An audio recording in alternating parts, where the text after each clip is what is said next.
Welcome, everybody, to Vaderstad Stadium here at John Randall Field here in Wahpeton, North Dakota, Chihinkaba Park, and welcome to Three Borders Sports Network. I'm Joe Schreiner, and I'm joined here by Brian Watson. B-Dub, we got some EDC baseball getting ready to go here, and it's a home field advantage here coming up. We'll talk about that more in a bit, but again, it's an important game for both teams here in the battle for fourth place. Yeah, playoff time, but not playoff time. So not a must-win, but win, and you get to host in the first round of the EDC tournament. So nothing like end-of-season baseball. Been kind of a weird spring, but now it's time to get it done. All right, and welcome everybody to our pregame show here, and it's brought to you by Hornstein Family Chiropractic, and stop and see Andrea down at Dakota Avenue. She's got acupuncture and everything else going on down there. You can stop and see her, our Hornstein Family Chiropractic pregame show. And again, you're watching EDC baseball here. Final regular season game of the year for both these teams. And Wahpeton's coming in here sitting right now currently in fourth place with a 7-3 record. And Fargo North in fifth place. It's a 6-4 record. So the winner of this will secure fourth place, and that means that they will secure a home field advantage for Tuesday, because the Tuesday first round EDC action, the games are played at the higher seed. So, in other words, Brian, what's going to happen here is Fargo North and Wahpeton will play again on Tuesday. It's just, where is it going to happen? Is it going to happen here or up at Fargo North? Right. You got to get it done today, and then it's kind of maybe a little bit of strategy, too. Who do you throw? Do you save somebody for the next game, the one that really counts? It'll be interesting to see what happens. But two teams that are certainly evenly matched, and it should be a good baseball game today. West Fargo Cheyenne is up in first place, and they have secured the number one seed. When I look at the brackets already, Brian, and they have a 10-1 record. They're completed with their season. Shanley wins the tiebreaker with West Fargo, so Shanley will get the number 2 seed. They will play Fargo Davies on Tuesday. Should go back here to Cheyenne. They will play the number 8 seed Devils Lake. So those things are already set here. And West Fargo will play Grand Forks Red River on Tuesday. So those are the three. So the only determining one is going to be this one. It's going to be Fargo North and Wahpeton playing in that other bracket. And it's just two to be determined. Who's the 4 seed, who's the 5 seed, and where it's going to be played. Yeah, if you're the Huskies, you certainly want to try and get a win here today. And then you will get the luxury of playing all of your EDC games at home. Being at the EDC tournament will be right here at Vaderstad Stadium at John Randall Field. All right, we're going to turn it over to our PA announcer, Mike Rittenauer, here for our starting lineups, our Miller & Associates starting lineups, whenever Mike is ready. Okay, here we go. Good morning, ladies and gentlemen. Welcome to today's matchup. The last EDC game of the year for both North and Wahpeton. Comes in as a big game for EDC seeding, actually. Whoever wins will be the number 4 seed. Whoever loses will be the 5 seed and play each other on Tuesday. So we're going to start with the non-starters for North. They'll be the visitors on the scoreboard. Non-starters. Number 4, Peter Dorscher. Number 5, Hudson Stein. Number 9, Jonah DeYoung. Number 17, Brady Rorick. Number 18, Parker Sparrow. And number 21, Quinn Opgrand. Now for your starters. Leading off, playing shortstop, number 8, Connor Holm. Batting second, playing third base, number 3, Levi Sveet. Batting third, playing first base, number 15, Charlie Kalbrenner. Batting fourth, playing right field, number 12, Nolan Astrup. Batting fifth, playing left field, number 2, Owen Beam. Batting sixth, playing center field, number 11, Brady Manley. Batting seventh, doing the catching, number 10, Joey Bjorkman. Batting eighth, the DH, number 19, Tanner Keeland.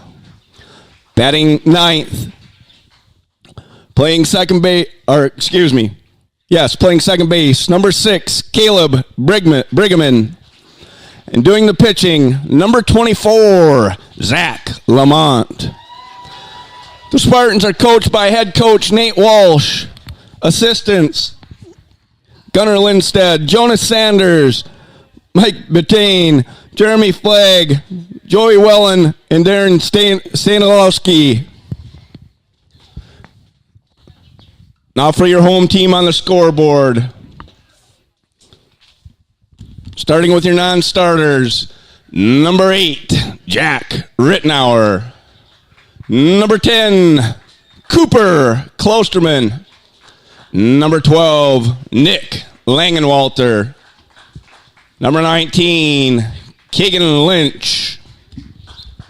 Now for your starters. Leading off, playing shortstop, number 5, Caden Kappas. Batting second, playing center field, number 2, Gavin Schroeder.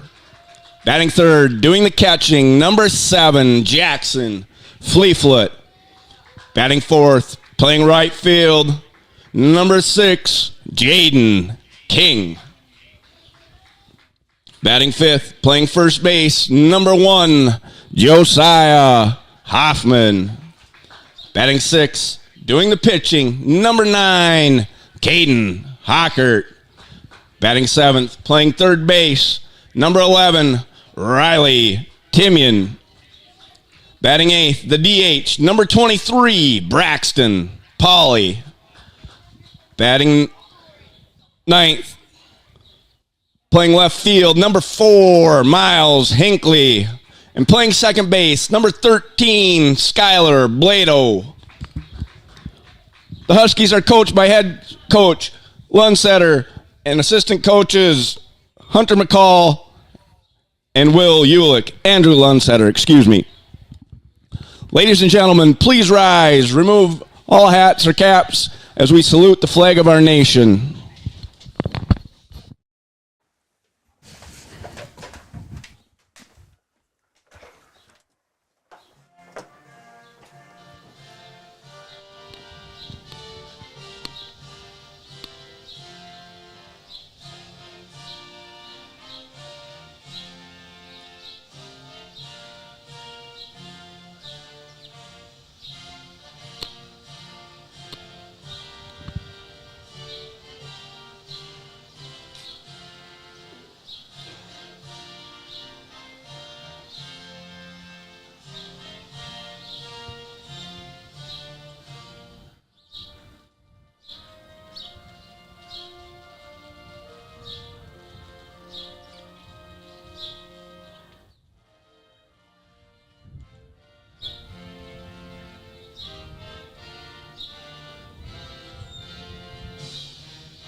All right, there's your national anthem. Your starting lineups brought to you by Miller and Associates and American Family Insurance. Brought to you by Mike Rittenauer, PA announcer here at John Randall Field, Vaterstad Stadium.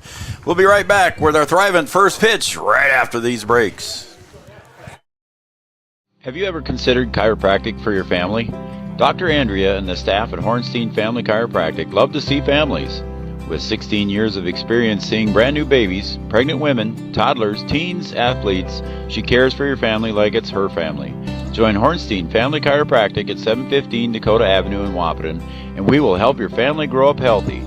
Call 701-672-1300 for the next soonest available appointment, because at Hornstein Family Chiropractic is a family affair. Thank you, Andrea.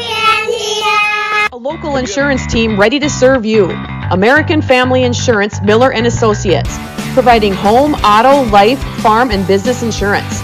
As residents of your community, they understand how important it is to be there for you, their trusted friends and neighbors. Together, they're building strong partnerships that help everyone succeed. American Family Insurance, Miller and Associates, a proud supporter of high school athletics. And we hope to see you at American Family Insurance, Miller Associates. Thrivent and Will Ulick provides clarity for where you are today, confidence for where you go tomorrow.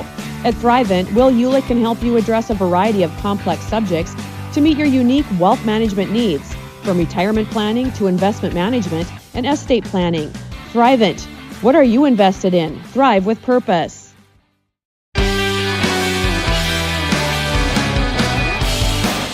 All right, welcome back again, everybody, to Vaderstad Stadium here at John Randall Field, Three Borders Sports Network. We want to thank you for joining us here and on Red River Communications cable channel number 28. We're just about ready for the Thrivent and Will Ulick first pitch here, live from John Randall Field. First pitch, 11:04 a.m. First pitch brought to you by Thrivent and Will Ulick, and that was a call strike. 64 degrees, Joe. How about that? 64. We'll take that. Be a nice day today. It is going to be a beauty of a day. A little bit of a breeze. A little bit high there for ball one. Again, this is an important game for both teams if they want to host the first round of the EDC. Is played at the higher seed. That one's fouled back over the grandstand here. It's strike two, 1-2. And it is Connor Holm at the plate. I forgot to mention that too here, Brian. So we'll get up to speed here shortly. Caden Hockert on the mound. Jackson Fleeflet behind the plate in the 1-2 pitch. Looks like a little bit low. It's ball two, 2-2. I know Coach Lundsetter talked to us at the coaches show the other night, Brian, and he said that Caden Hockert would be starting today's game. See if he can get off to a good start. Breaking pitch comes inside, 3-2.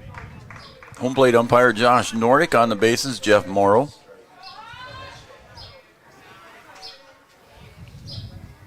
And the pitch is too high, ball four, so Connor Holm draws the opening walk here. And Levi Sweet will come up next. Looks like we might have a equipment issue or a wardrobe malfunction. Jackson wants a little tape on his wrist here. On his wrist there, yeah.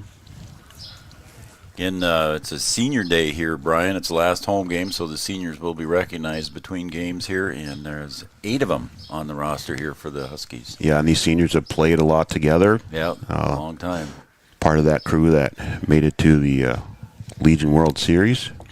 And if you listen to Mike's starting lineups announcements here, he read Jack Rittenauer as a substitute today. Jack has a fractured wrist, will not play in today's game. He's hoping to maybe get some action during the EDC tournament, maybe a little bit. We thought maybe he might even pinch run, but I asked him before the game, and he said that he could not, or he probably will not, pinch run. Could certainly use his bat and his speed. Yeah. So now up is Levi Sweet. Charlie Kalbrenner on deck for Fargo North. And a runner at first base is Connor Holm. See if he goes here. Jackson's got a pretty good arm. The pitch sails up high for Caden Hockert. Again, ball one. Timian was in on the grass on that pitch, Brian. He might be expecting and looking for a bunt from Sweet. We'll set the defense for you here after this pitch. Yeah, Timian creeping in just a little bit. Fouled away over to the batting cages on the left field side. For the Huskies, you got Hinckley in left, Schroeder in center, King in right, Timian at third, Kappas at short. Blado gets the start for Jack Rittenauer at second. Hoffman at first. Again, Fleeflet behind the plate, and Caden Hockert on the hill. The count's even at 1 ball, 1 strike. Right down the middle, strike two, 1-2. And Caden Hockert, Brian's got a good move to first base, and then, like you said, Jackson's got a gun behind the plate. We've seen him throw out a few runners this spring already. Might be able to keep him honest over there at first base. 1-2 pitch. Inside, tight, 2-2. Kevin Lynch on the scoreboard, operator. Doing a fine job. Nice crowd here Saturday morning, Brian. And grill smells good. I already had a brat with some fried onions. You've had a couple of chilly days. Nice to bounce back here. 2-2 pitch. In the dirt, ball 3. Fleeflet does a good job of keeping it in front of him. Yeah, Jackson does a good job behind the plate there. The EDC tournament will be hosted here on Friday and Saturday next week.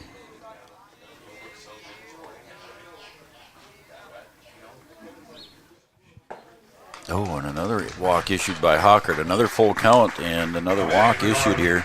Went full count, both hitters, Holm and Sweet, and walked them both. Yeah, we've seen Caden get off to a bit of a slow start sometimes, and just got to try and get his way through this first inning, see if he can get a little help from his defense behind him, put the ball across the plate, and see what happens. So Fleetfoot decides to go out and talk to his senior mate. Out of the 8 seniors on this squad, 6 of them are starting today. It would have been 7 with Jack, but 6 seniors starting. There would have been 7 out of the 8 starting for, but Keegan Lynch, a key substitution here for the Huskies. So now we got runners at first and second, and Charlie Kalbrenner is up. Caught the corner on the, and I don't know what happened there, but it got out of Fleetfoot's hand. I think he was going to fake a throw, and it just kind of popped out of his hand. Yeah, that home on second there, he had a huge lead. Or did he hit is he saying that he hit the hitter? I think he's asking for interference if it hit the batter. I think Jackson's talking to the batter there. Hey, did that thing hit you? Yeah. He might have hit him on the follow-through of the throw, and that's why I think he might have been going down to second because Holm was getting a big lead down there. He was going to go down to second, and I think so. it went off his bat, Joe. Yeah, it hit something there. Yeah, Jackson was going to throw down to second to get behind the runner, and I think it went off of his bat. Yeah, I think so, too. I think there was something that hit, because Jackson looked at the dugout right away. Yeah. I thought maybe it slipped out of his hand, but he looked at the dugout right away like, help me. So now there's a big discussion going on between the 2 umpires, and they are sending him back to second. He's going to send him back to second. Yep. Yeah, Kalbrenner didn't get his bat out of the way. It was just a weird deal. He stayed in the box and had his bat out there, and when Jackson threw it, just nipped it. So the umpires discussion, and now Fargo North is having words with home plate umpire Josh Nordick. I don't know is that Nate? Yeah, that is Nate down there at third base. Nate Walsh, head coach for Fargo North. Used to be an assistant baseball coach here at Wahpeton. He's a young man that understands baseball. Does he coach football too? I think he's an assistant. Yeah, okay. I think so. Said that I was talking to him ahead of the game there. He said that he and his wife had just purchased a house in Horace, I believe. And Horace is a growing area up there. Yeah. And they're sending him back to second. So Holm goes back to second on the interference. So the count still the same, and no balls and 1 strike. And infield fly rule is in effect. Less than 2 outs. Just heard somebody from the crowd there say, watch the bunt. I don't know if the number 3 hitter, Charlie Kalbrenner, will bunt, but we'll see. Hoffman in at first a little bit on the edge of the grass. Low and in the dirt. Again, big senior day here for the 8 seniors on the Husky squad. A lot of graduation parties already happened. I went to one yesterday. Yeah, there was some Breckenridge ones yesterday. Yeah, I went to Cam Nino and Alex Sanchez. Yeah. Having their party together at Hughes Shelter here in Chinkapa Park. Ah, cool. Again, a big lead. There's a little blooper to second base. Blado should get that one. Nope. Kappas goes over behind him and takes it away. I don't know. I didn't see the umpire call an infield fly, but it probably should have been. But anyway, regardless, there's 1 out on the fly ball to Kappas. Nolan Astrup is going to be up. So he's going to be up with 2 runners on. Again, they both were issued walks by Caden Hawkert. Good to get that first one down. Yeah, Dylan Bakken's graduation from Breckenridge yesterday, too. I think there are 4 parties on that side of the river yesterday. And I believe Caden Hawkert's party is today. I believe so. I believe you are correct. Yeah. I'm not going to be able to go because I have other. There goes the runner, and the throw to third. Just bounced in the dirt and just didn't get him. Home with a big lead at second base. Finally got the big jump and took off. Yeah, Timmy doing a good job just to keep that ball in front of him. Yep. Right off his body and able to keep it from going past. So now runners at the corners here for Fargo North with one strike on the hitter, Nolan Astrup, right fielder. Owen Beam, it's pronounced Beam. Check swing. He went. Strike two. So no balls, 2 strikes now to the hitter, Astrup.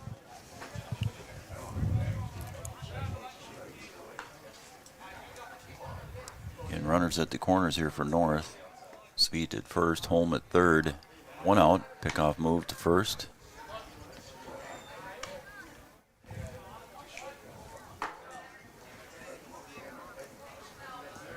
Nice crowd here at John Randall.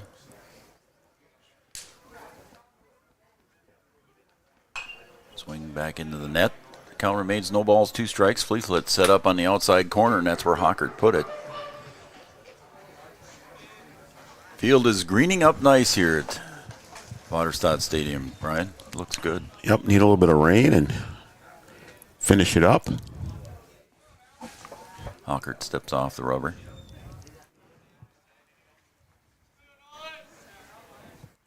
The 0-2 pitch. Fleetfoot sets up high. Swung on, fouled away over the first base side. Out of play. Count remains 0-2 to the hitter, Astrup. Owen Beam on deck. Brady Manley after him. Again, the battle for 4th place here in the EDC. Winner hosts the same team on Tuesday. Swung on a little changeup there from Hockert. Got a swing and a miss there from Astrup, and 2 outs now. That was a nice pitch there by Caden. Get him to chase a little bit. Off speed. Caden's first strikeout of the day. Going to bring up Owen Beam, the left fielder. Left fielder number 2, Owen Beam. So we'll see now if the runner at first goes in motion here.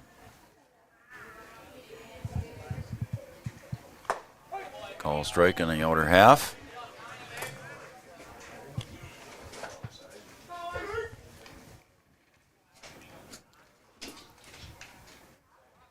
See if Caden Hockert can shut down the North Spartans here in the top of the first after issuing a couple of walks. See if he can come back here. That one's just a little too far outside. 1-1.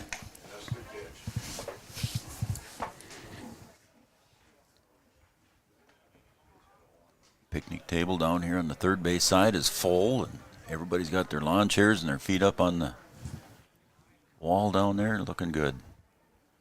Swung on and missed, strike 2, it's 1-2. See if Hockert can get out now of this inning with 2 walks issued right away to start the inning, 1-2.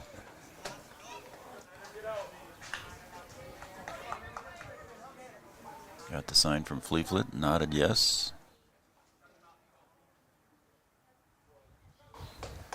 And the pitch, just outside. Oh, tried to get him to go for that one. Yep.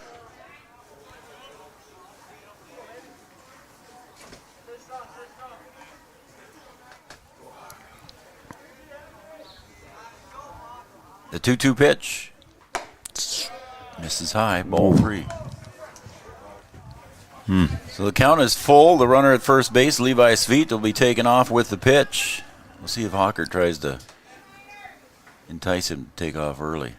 And he does do the pickoff, but Gotta be careful there. yeah, you don't want to give up a run that easy. Got Chad Effield checking in already. Is he? Yep. Thanks, Chad. Howdy, boys. Swung on a miss, strike 3. Hockert retires the side after issuing 2 walks to start the game here, and 2 left on base. We're going to go to the bottom of the first on the Farmers Union Insurance scoreboard. Fargo North 0, Wahpeton coming to bat right here on Three Borders Sports Network. Coming up next. Your first car. It might not have been perfect, but that didn't matter. You loved it because you worked hard for it. You took care of it, and it took care of you, your friends, and maybe that someone special. And through it all, we were there working with you, for you, to make sure it was a smooth ride. Then and down the road. Farmers Union Insurance. More choices, great rates, local agents. At Smith Motors in Wahpeton, we take great pride in delivering the perfect vehicle to match your lifestyle and budget. Like the eye-catching Chevy Equinox, the rugged, hard-working GMC Sierra. Since 1960, Smith Motors has provided an excellent automotive experience. From low-pressure sales to high-quality service, our customers come first. Know what you want and it's not on our lot? Let Smith Motors find it for you. Smith Motors, small-town friendly, big-town deals.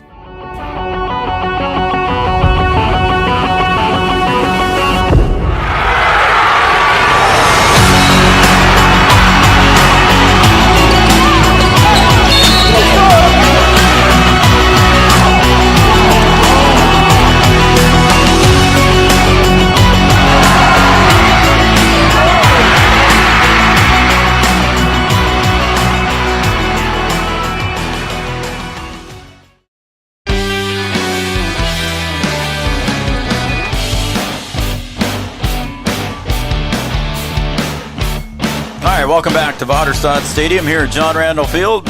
Welcome back to Three Borders Sports Network. Once again, I'm Joe Schreiner, Brian Watson producing and doing the color commentary here today. We will just have the first game only today. Brian and I have both other commitments here later today, so we are not able to broadcast game number 2, but this is the one that counts for 4th place here in the EDC. So we got Zach Lamont on the hill for Fargo North, and Joey Bjorkman is your catcher for Fargo North. Big day here. We're getting toward the end of the spring season here, B-Dub. I mean, I think the track team finished their EDC. They had a good EDC tournament. EDC yesterday. EDC meet, I should say. And got a couple more teams how about that? qualify, a couple more individuals qualify. So a good EDC track meet for the track team, both boys and girls. I think the girls relay team, 2 separate relays qualified. 4x4 and 4x8, wasn't it? 4x4, 4x2, I think. 4x2. Both qualified. And 4x1 just missed by 2 seconds. Joe. Caden Kappas at the plate for the Huskies. Low and in the dirt. It's 1-1. Yeah, so the track team having a good one. They head to Bismarck Friday or Saturday? That is Friday, I think it's Friday, Thursday or Friday, one of the two. Okay. I should probably know I have to get out there. 1-1. Yeah, you got to figure that out, bud. Outer half of the plate. 1 ball, 2 strikes.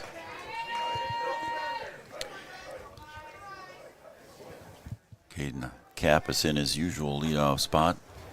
That's in the leadoff usually for the post-20 boys, too, in the summer. That one's way outside from Lamont. Gets past Bjorkman. The defense for North, Beam in left, Manley in center, Astrup in right, Sveit at third, Holm at short, Brigham at second, Kalbrenner at first.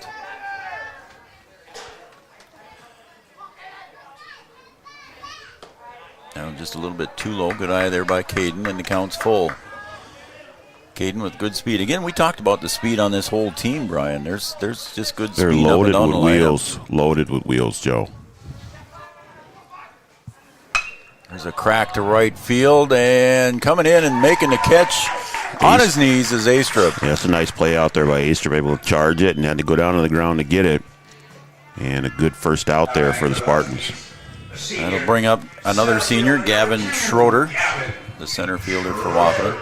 Yeah, you mentioned the speed, Joe, and when the Huskies get runners on, it is no surprise to see them going. And they like to turn it on and take some chances once they get on the bases.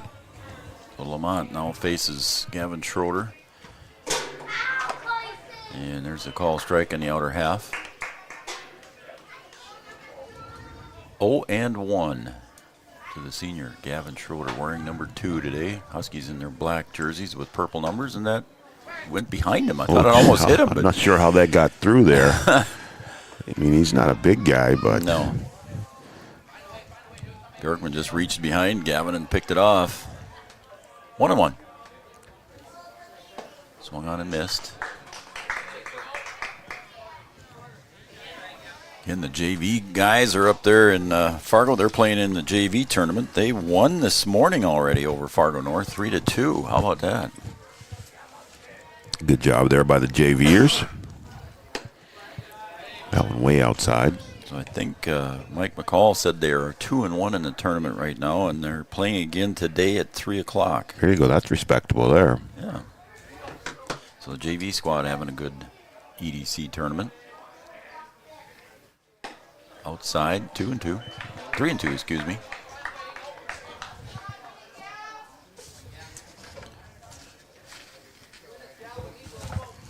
So the payoff pitch now from Lamont. Oh, that one did hit him. And that one hurt. I don't know if it was in his elbow, arm area, or in the ribs. And they're trying to find out if there was a check swing there, but that one just came in on Gavin.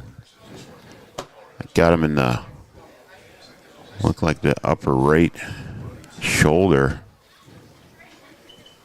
Yeah, that's an odd place.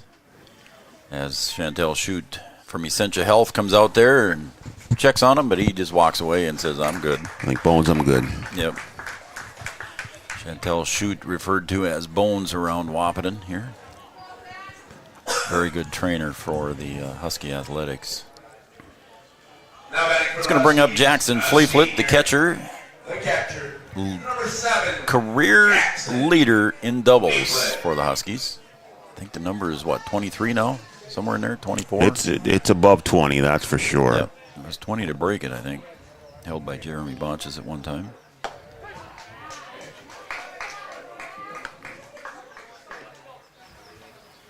On deck is Jaden King. After that, it'll be Josiah Hoffman.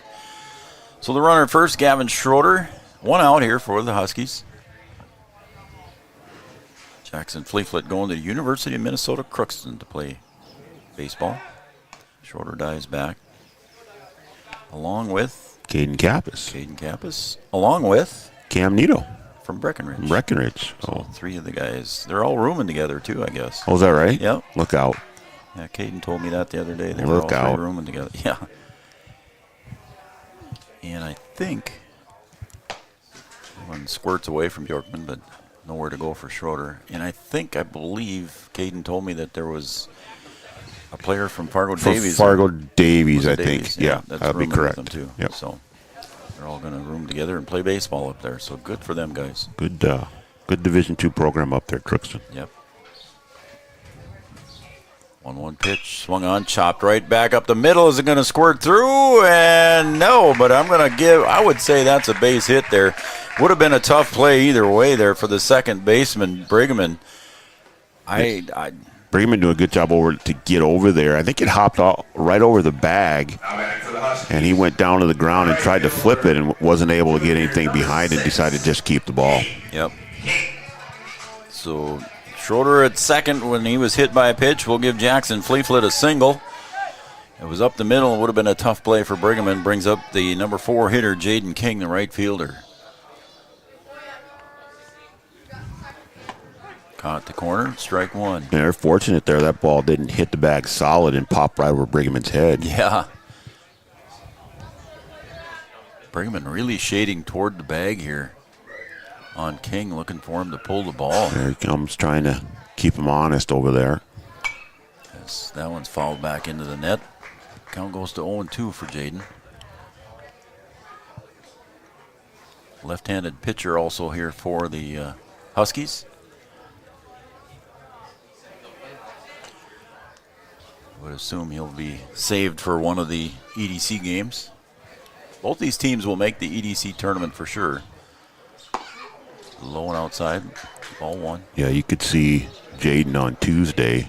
Yeah, I'm guessing against this same Fargo North team, whether it's here or there. Again, it's just for home field advantage here is this game and the seating position.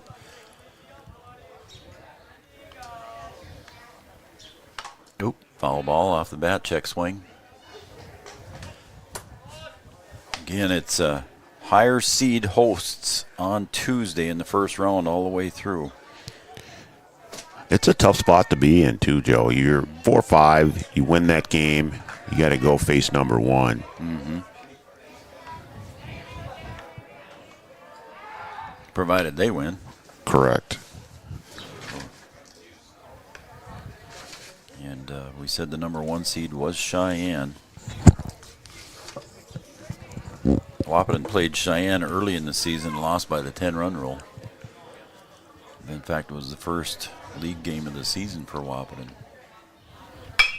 Pop foul out of play down the first baseline, almost hits the golf cart. They got a windshield on it though, so they're good. Got to have a little protection out there. Yep.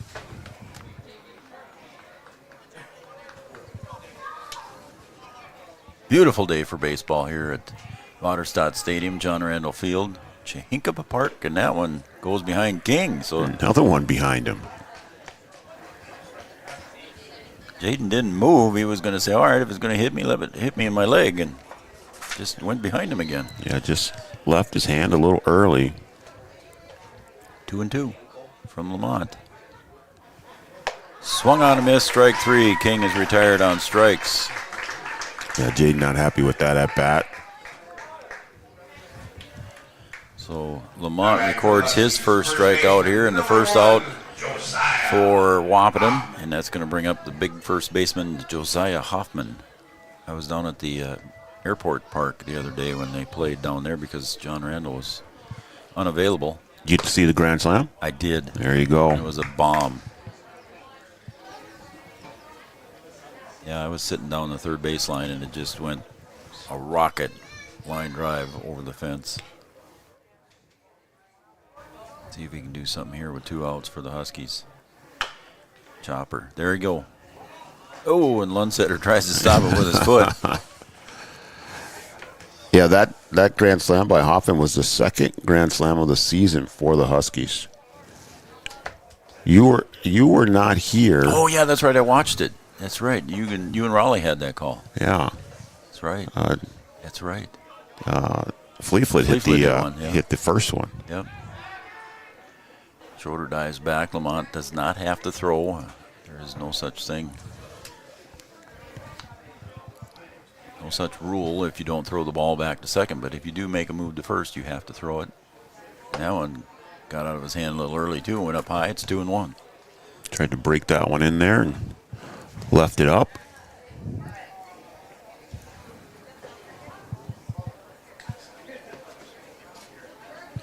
Give a shout out here to Jason Hayek. He's watching and working in the field today. We appreciate that. There go the runners. Swung on a miss. Throw down to third. Yeah, under the tag. Under the tag. So both runners advance on the swing and a miss. It's 2-2. Yeah, the throw was a little high down there to third. I thought maybe they'd get him. It looked like it was in time. And Schroeder doing a good job getting underneath the tag.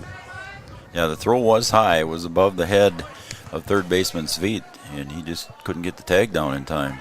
The throw actually beat Schroeder, but he just couldn't get the tag down quick enough. Yeah, it looked like they were going to get him. So now 2 runners in scoring position. Swung on a miss, and that will retire the side. So again, no ball popped out, and now it is. He will be out. I was already writing in my book, so I didn't see that. Good call, Brian. Thank you. All right, so after 1 inning complete here at Waterstadt Stadium, on the Farmers Union Insurance scoreboard, it's Fargo North and Wahpeton tied at 0. Back after this. Red River Human Services Foundation provides services to people with disabilities, which enhances their quality of lives and enable them to live, work, and develop relationships in their communities. Red River Human Services Foundation has multiple direct support professional positions available in their Wahpeton, Fargo, and West Fargo locations. Job opportunities include flexible scheduling, competitive wages, on-site paid training, and life experience. Voted #1 place to work for the past 5 years, join their team and apply online at www.rrhsf.org. Red River Human Services Foundation supports all local area sports activities and wishes everyone the best of luck. Your business depends on technology. Digital Guru provides professional IT solutions you can trust to keep it moving forward. From redesigning existing systems to brand new builds, We offer your business managed IT services, including backups, cybersecurity, cloud services, remote desk support, and more. And don't forget, we also provide audio, video, security camera, and door access control installation. Focus on what you do best and leave the technology to the professionals. Contact Digital Guru today.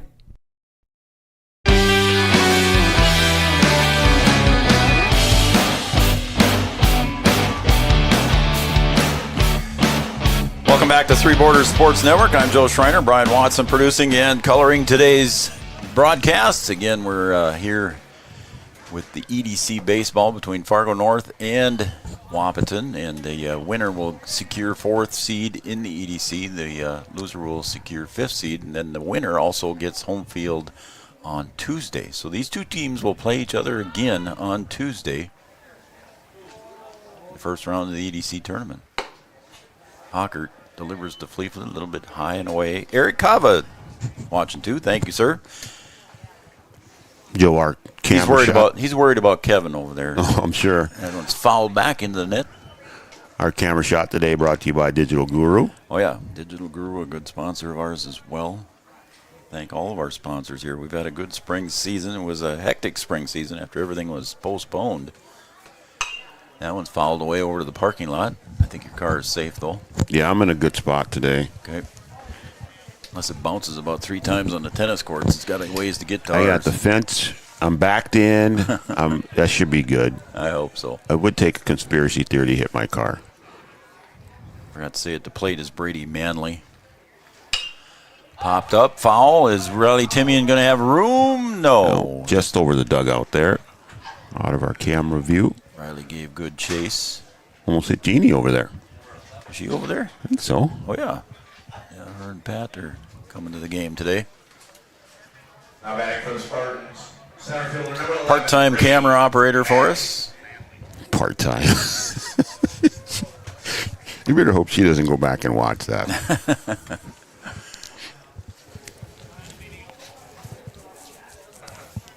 She was a roadie for me the other day at the track meet. Yeah, roadie for us at the track meet. She was, that was just outside and low ball 2, I believe. 2-2 to Manley. Yeah, and she was a roadie at the Cody Mauk draft event. Yep. Again, if you haven't seen that, folks, go back and watch that. That's a cool event. Swung on a missed and a strikeout for Hockert. Records his 3rd strikeout of the day. So Caden, after walking the first couple of batters, or having a couple of walks in the first inning there, got it going a little bit. And that's kind of what we've seen with him. Just a little bit of a slow start, and then kind of finds his way and starts to cruise a little bit. Just like a thoroughbred, you got to work up the sweat first. Hockert delivers outside corner for a strike. I'd keep throwing it there all day, Caden. Joey Bjorkman, the catcher, at the plate now with 1 out for Fargo North. I don't know if you can see it on the camera shot there or not, but right behind the pitcher's mound there was some irrigation work done there, so the grass is a little bare right there. Swung on. Jackson lost his glove there. Did he hit the mitt? Popped right off. I was going to say, did the hitter? Yep, the hitter hit the mitt. That's why the glove popped off. Yep. Catcher interference there. Yep. How do I write that in the book? I've never had to do that before. Is it CI? I don't know. That's what we'll call it. I could CI. I don't know if it's considered an error. I've never seen Jackson do that. That's one of the first times I've ever seen him do that. He might have done it at some games that I've not been at, but so that's a first for me. You've seen a lot of baseball. Tanner Keelan at the plate, designated hitter for Fargo North. Number 8 in the lineup, swung on and fouled over first base toward First Street. Out of play. See Noah Cluten here taking some footage. He's intern for the Wahpeton Daily News, one of our sponsors. Yeah, Noah does some good work. He does very nice work. Pickoff move is low one in the dirt. Good stop there by Josiah Hoffman at first base.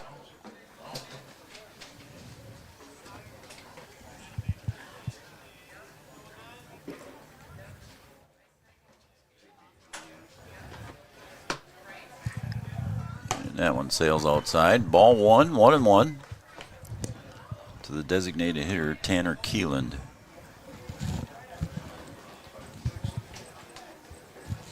Couple puppies at the ballpark today. How about that? Huh? Yeah.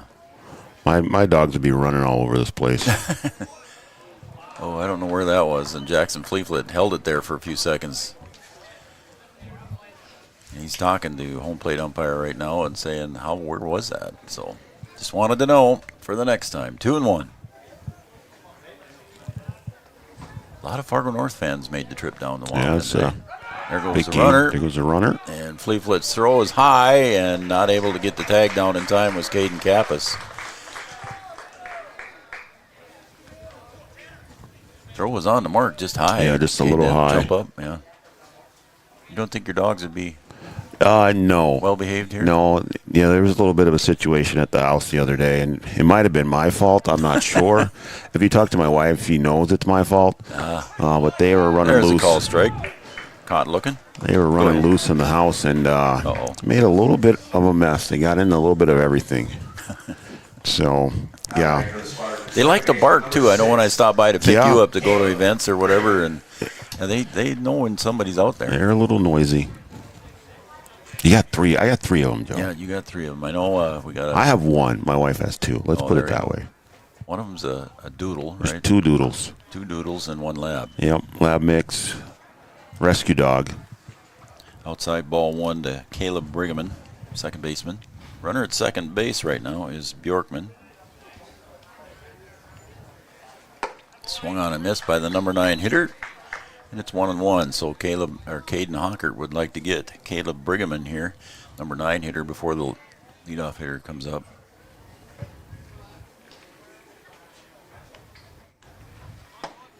Put the bat out like he was going to try to bunt. Yeah, showing bunt there. Timian started charge it in from third. 1-2 now, so I don't think he'll drop the bat this time. Hocker just wants to throw a strike and does. Strike 3, and the side is retired. And stranding 1 is Fargo North in the top of the second. We're going to the bottom of the second here on Three Borders Sports Network. We're tied at 0. Back after this. Insurance is an important safety net for your family, your home, and your business. Carlson Family Insurance Agency is your local auto owner's insurance provider. At Carlson Family Insurance, they work for their clients, not the companies. Customer service and satisfaction is their number one goal. Give Carlson Family Insurance a call for all of your personal, farm, business, and crop insurance needs. 701-672-6002 or at cfiagency.com. Carlson Family Insurance, your auto owner's insurance agent. Since the inception of Vatterstadt, the spirit of innovation has led the company. We push the limits, providing innovative and reliable seeding and tillage solutions that simplify everyday life for farmers. We continue to reimagine the capabilities and technology behind farm machinery, providing customers with a perfect emergence while maximizing their yields. We look forward to growing together.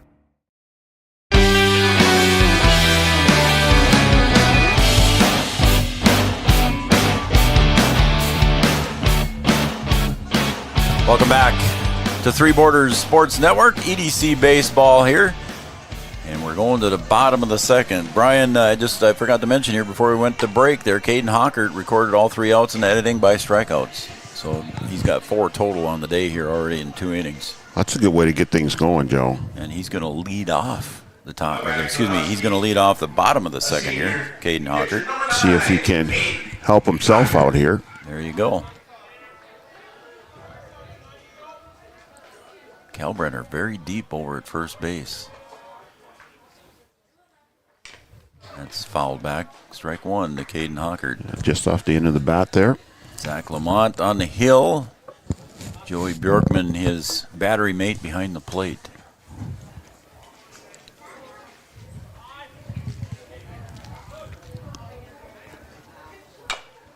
There's a little skipper down to the third base line. I wanted to say chopper, but I didn't. You got to mix it up, Joe. I know. You got to mix it up. You already got 1 chopper in. Yep. You might have 2 in, I do actually. have 2. You got 2 in. Yep. Oh, look at there. Look at Bjorkman balance the bat on the end. That takes a little bit of skill. I guess. Yeah. We'll just say the dirt's soft right there. And see Robert Wannick walking around as well, taking some photos. Daily News here in full force. There's a pop foul out of play. It's going to get over the fence there. Robert Wannick also does nice work with the Daily News. Did a nice job at the Shaylee Lip eulogy. Yeah, we're lucky to have Robert in town. Does a real good job covering both sides of the river. There's call strike 3. Hockert's caught looking. So 3 strikeouts on his own there for Zach Lamont so far, Brian. Caden getting a taste of his own medicine there with the strikeout. So now it's going to bring up Riley Timian, the third baseman. Again, it's senior day here at John Randall Field. 8 seniors: Josiah Hoffman, Schroeder, Kappas, Fleeflet, Rittenauer, Hockert, Timian, and Keegan Lynch. Another one inside there. That one just inside Riley and able to get out of the way before it hit him. Big Riley Timian at the plate. There's an outside corner strike.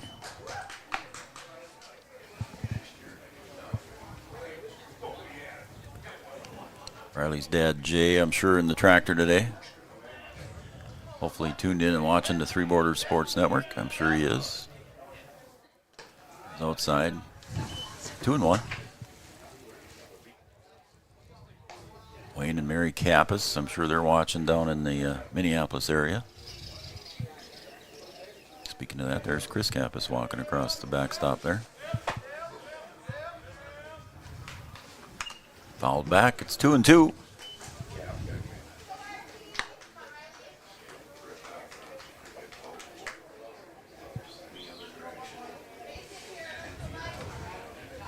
Two balls, 2 strikes, 1 out. Lamont set to deliver the 2-2 pitch to Riley Timian. Dirt. It's full count. Again, we will not be broadcasting the second game today. Brian and I have prior commitments. Happy to get this counter in. Big counter in. So. Yep. There's a shot, but it's a 2-hopper to second base. And unable to come up with it was Brighamman. Yeah, tried to backhand it, Brian. Yeah, he did. He just squatted down there. Was hit right at him. And just get a little bit off balance as the ball got to him and went right off the heel of his glove. And Riley able to get in the first with the hit. So the error on Brighamman brings up Braxton Pauley, designated hitter for Wahpeton.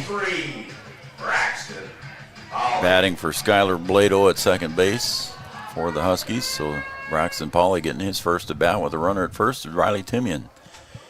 So now working from the stretch is Zach Lamont. I like to try and take advantage of some of these miscues here. Yeah, both teams left 2 runners on in the first inning. And then Fargo North left 1 on in the second inning in scoring position again. Wahpeton stranded 2 runners at second and third in their first inning. Braxton Pauley takes strike 1. It's 1-1.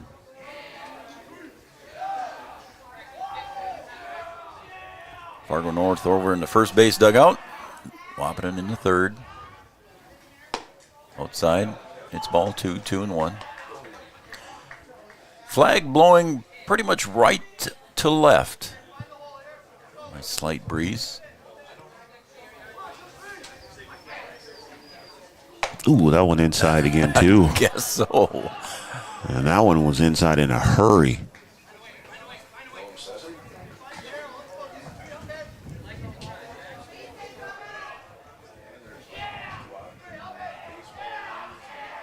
The 3-1 pitch. Caught the corner. Outside corner there. Nice pitch. Mm-hmm.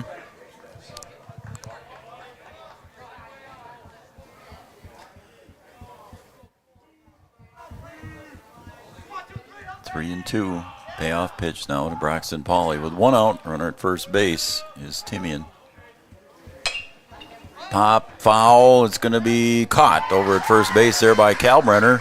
for the out. A little blooper there, Brian, and he got to it in time. Yeah, Calbender got to beat on it right away and able to get under it easily for the second out. So it's going to bring up the left fielder, Miles Hinckley. Miles Hinckley in the 9 spot, batting from the left-handed side.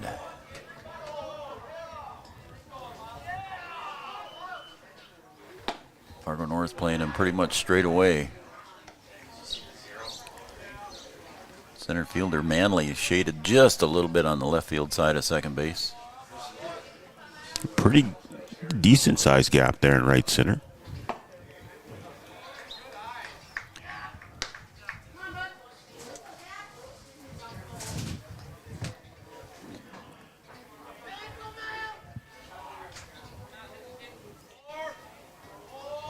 And we're in the bottom of the second here. And the pitch caught the corner. 2 balls, 1 strike.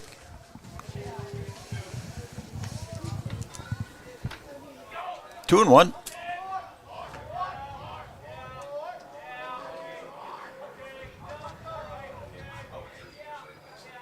Manley delivers.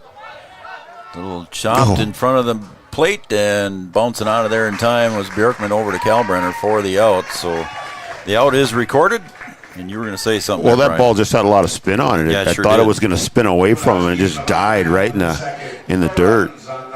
And North fortunate to kind of get out of that thing. Yeah, because Caden Kappas, the leadoff hitter, was up next, so he was glad to get out of it. We're going to take a break. We got 2 innings complete here at John Randall Field. We're tied at 0. Back after this. Three Rivers Crisis Center is offering support to survivors of domestic violence, sexual violence, and child abuse in Richland County for now over 25 years. It's free and strictly confidential. 24/7 access to support and resources including counseling. Get help, identify abuse, plan for safety, support others, and get involved. Three Rivers Crisis Center's 24-hour crisis line is 701-642-2115. Studio 22 Designs, located at 904 16th Avenue North in Wahpeton, offering boutique retail and custom photography, specializing in senior sessions, newborn, children, family, and professional headshots. With over 10 years of professional photography experience, Studio 22 Designs provides high-quality, creative photography that you will cherish for years to come. Studio 22 Designs boutique retail and custom photography. Book your session today, 701-430-1024. And they came back a little bit early from the before a commercial was up there, and a base hit liner out to right center field for Connor Holmes starts off the top of the third for Fargo North. Nice base hit there for Connor Holmes. Placed it over the head of Skylar Blado at second base. It's going to bring up the second hitter, Levi Sweet. That was a quick half inning there. Yeah, it was. Quick break there. We usually get 2 commercials in.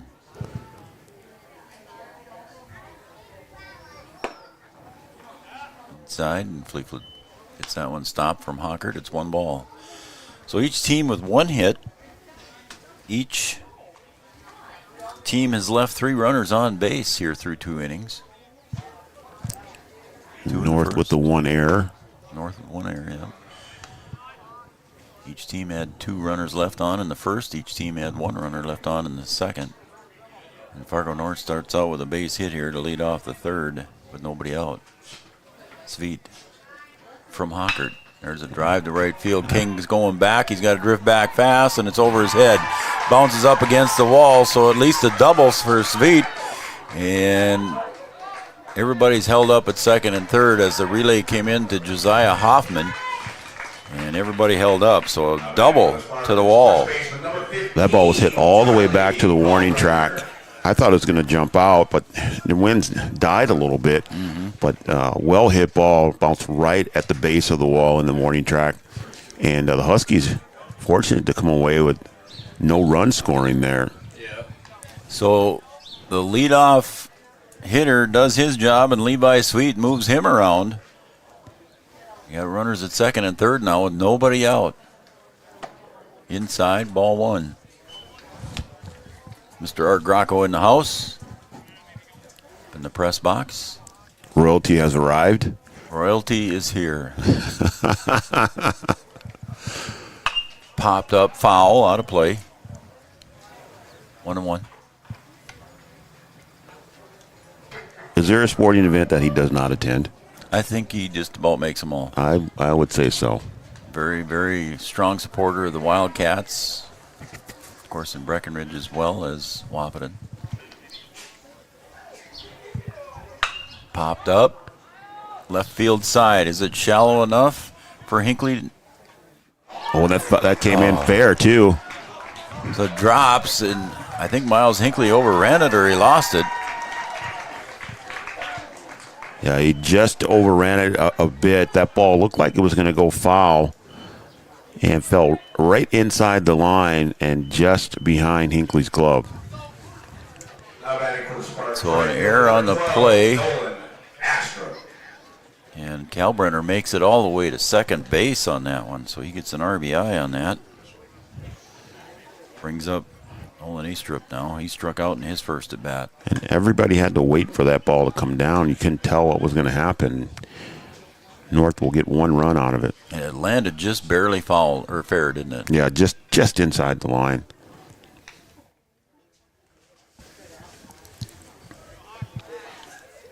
Caden Hockard now. I think Hinckley thought that ball was going to get carried a little bit, and the wind's kind of changing now. You could see the flag blowing. Yeah. And I think he thought maybe it was going to get carried a little bit farther in the foul territory and just overran it. 2 balls, no strike from Hockard. Comes up high. It's 3-0 now to the number 4 hitter, Nolan Eastrup. Again, he struck out in his first at bat. Now Jackson Fleeflet wants to talk to him, to his pitcher. Hey, how about the tennis squad there? They're going to face and host. How about that? Hosting an EDC match. Play-in match on Monday at 4 o'clock right out here at Husky High School, out at the tennis courts. They're going to go ahead and walk them, I think, Joe. I think they are, yep. It looks like they gave the intentional walk here. So the intentional walk to Eastrup loads the bases. So I think he's going to probably tell his infield to come in so he can get the force at home and maybe a double play on a ground ball. If it's a quick enough ground ball, you can go to first. So home and 1. Yeah, see if you can get out of this thing with just giving up 1 run. That would be, you'd be happy with that. As Nate Walsh comes in to talk to his left fielder, Owen Beam. He's the next hitter. Got some work to do here with nobody out. Nobody out, 1 run across already here for the North Spartans. In a battle for 4th place here. The winner gets 4th, the loser is 5th. Left fielder number 2. And the winner hosts the first round of the EDC on Monday. Or excuse me, Tuesday. Thinking Monday was tennis. Yep. Monday was tennis. Popped up, foul, out of play. Beam was disgusted with himself. That was my pitch. Yeah, I like that one. Yeah. And just didn't get enough of it.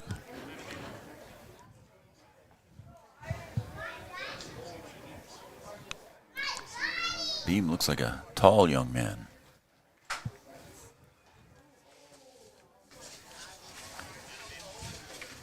The 0-1 pitch. Went in the dirt almost.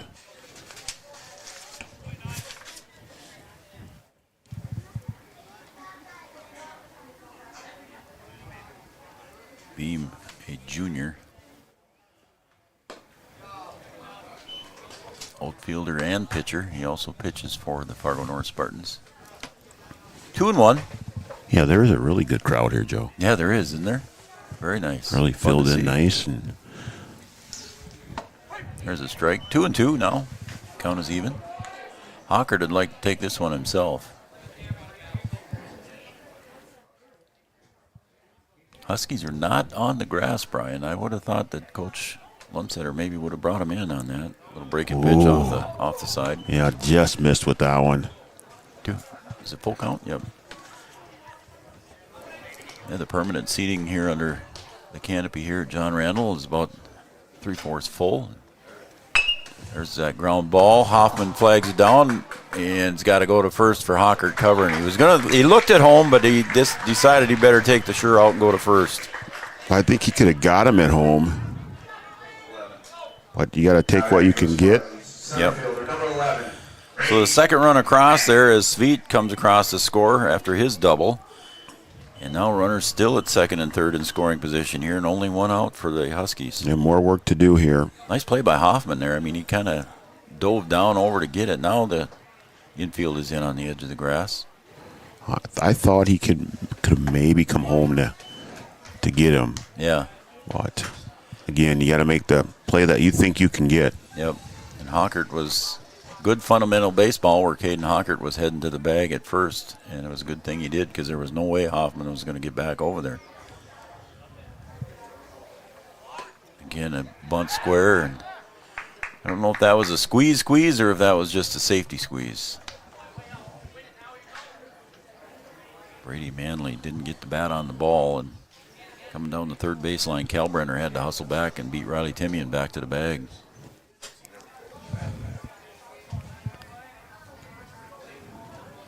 See what he does on this pitch on the 0-2. I'm sure he's swinging away. And he does, and it's strike three. Strike three. So Hockert records his 6th strikeout here in 3 innings. So he's getting the outs himself here. He's got 6 out of the, so far, 8 outs. I mean, he's doing the work. There's just a miscue will cost you. And yep. Got a couple pitches up to number 1 and number 2 hitters for Fargo North, and that's going to bring up Joey Bjorkman, the catcher.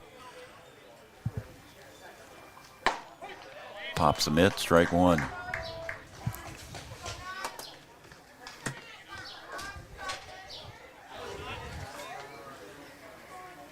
Oh and 1. Fouled away into the net. 0-2. So again, Hockert gets ahead in the count. A few dandelions popping up around the grounds here, I see. Yeah, on the right side there. Yeah. Chad? We'll get Chad on that. Strike 3, and a call strike 3. It is.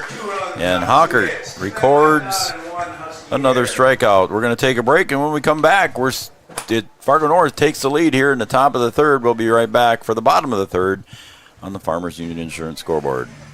No matter the time of year, there's never a bad time to get your ride sparkling at All Seasons Car Wash.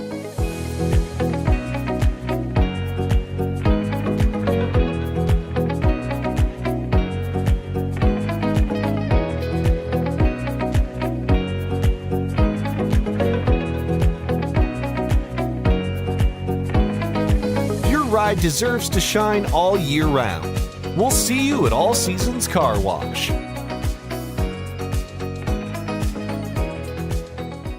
In this place, we see potential like nowhere else. Here, vision is boundless. That's why we never settle. We look for the moments when everything becomes possible. The moments that inspire us to make every day better. In this place, there's no such thing as good. There's only great. This is orthopedics and sports medicine like nowhere else. Getting you back to what you love. We are Optimum Rehab. For over a decade, Dr. Tony Eggeman has provided physical therapy services for the people of Wahpeton, Breckenridge, and surrounding communities. We're a small practice that sees our patients as individuals. Through hands-on techniques, our patients have their treatment plans tailored to their exact needs. Sprains, sore muscles, back pain, achy joints, rehab following surgery, you name it. Optimum Rehab is your answer. When you need exceptional physical therapy, you need Optimum Rehab.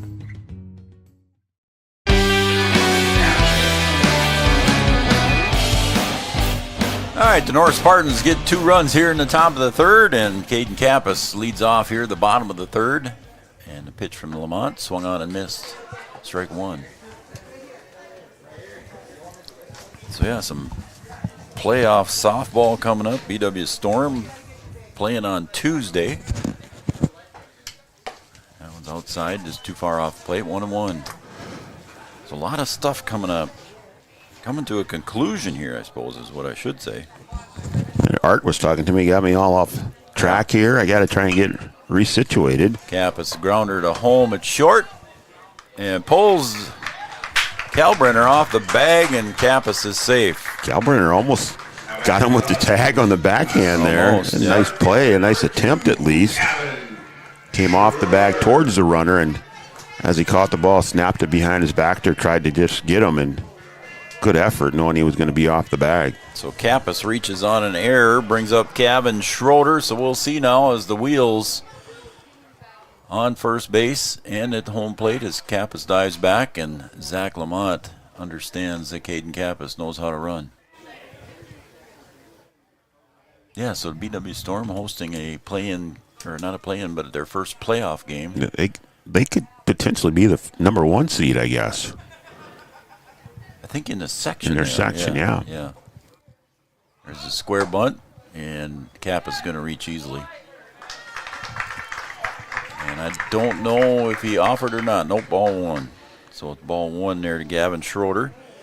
Just offered the fake bunt there just to distract everybody, and got Kappas down to second base on a stolen base. Now, Huskies typically aggressive on the base paths, being down 2-0, though you might see a little more action out there.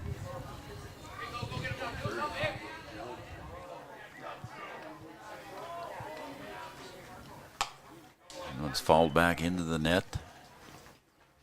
And 30-foot high net from dugout to dugout for fan safety and protection. Also a lot easier to look through than that chain link fence used to be here. Nice addition to John Randall Field. New dugouts. There's a call strike, 1 and 2. Had a long time to look at that one. Mm-hmm. Floated that one in.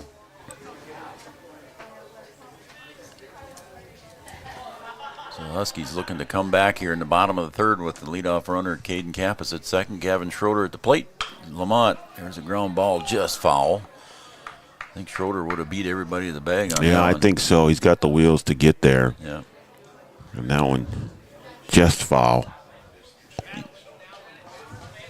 Joey Berkman does a nice job behind the plate there, Brian. He's very courtesy-oriented there. He would pick up the bat. He's picked up the bat for several Wahpeton hitters and handed it back to him. Yeah, you like to see that, Joe. Yeah, it's good. Good sportsmanship there on Joey Berkman. And there's a foul ball. Well, just... Poor Gavin, he's limping again. Got hit by a pitch in his first at bat, and now I think he just fouled it off his ankle. Yeah, he's getting beat up down there.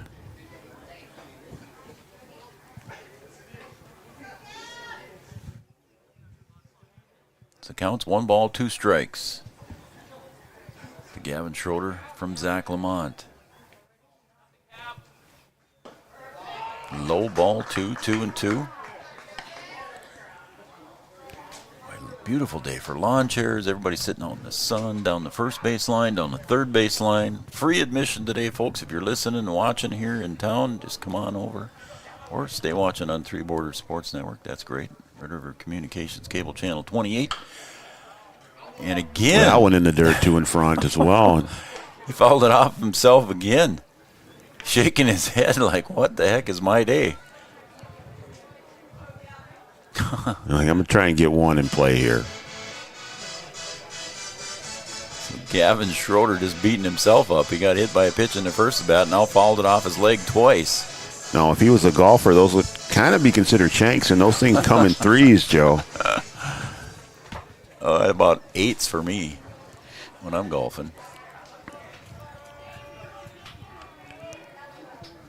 Oh, and a nice pitch from Zach Lamont. Let up on it with a little breaking ball and got Gavin Schroeder looking. Yeah, nice work there by Lamont. Chad says he'll work on the yellow flowers. Okay, Chad. He heard that. He's watching, so that's good. Yeah, boy, that's good. Otherwise, the field looks good, Chad. Let's see if Fleeflet can get going here. You know, all these doubles he's had this year. Now will be a nice time to pop one. Wouldn't it, though? Jackson Fleeflet singled in his first at bat right behind second base. There was a good job of stopping it by Bergman, but everybody able to reach safely. Right back up the middle with it. And Caden Kappas at second base. Caught the corner, strike 1.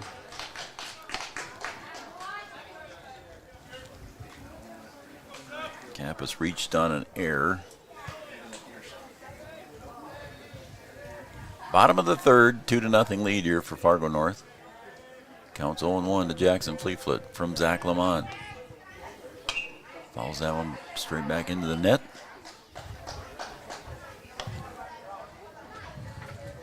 We'll say Jack Rittenauer's name as he chases that one down behind the home plate area.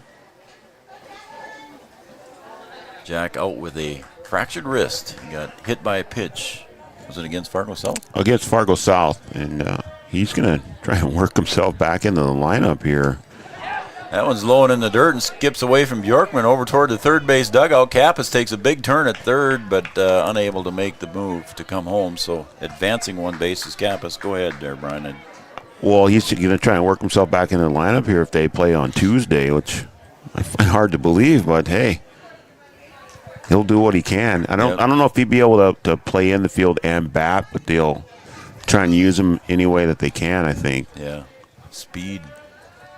Maybe pinch run a little bit too. Yep. I mean, just try and take advantage of whatever you can. Fleetfoot pounds that one back out to short. Home picks it up over to first base on a good throw that time to Kalbrenner, but Kappas will score the first run for Wahpeton. It's 2-1. So Fleetfoot does his job and gets the runner home. And nice to get one back there. See if you can keep it close here. And you got Jaden King up next. Jaden wasn't happy with his first at bat. I don't think he was when he struck out, no. Back in the first inning.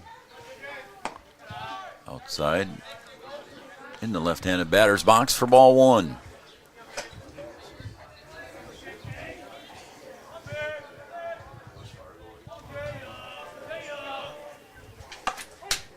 Call strike.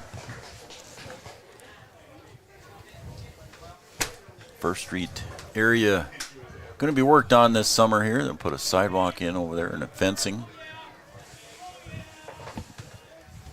And that one did get him. Yeah, that's right. In the first at bat, he had one go behind him, but that one caught him in the thigh. Yep. And Lamont's had a couple. Yep.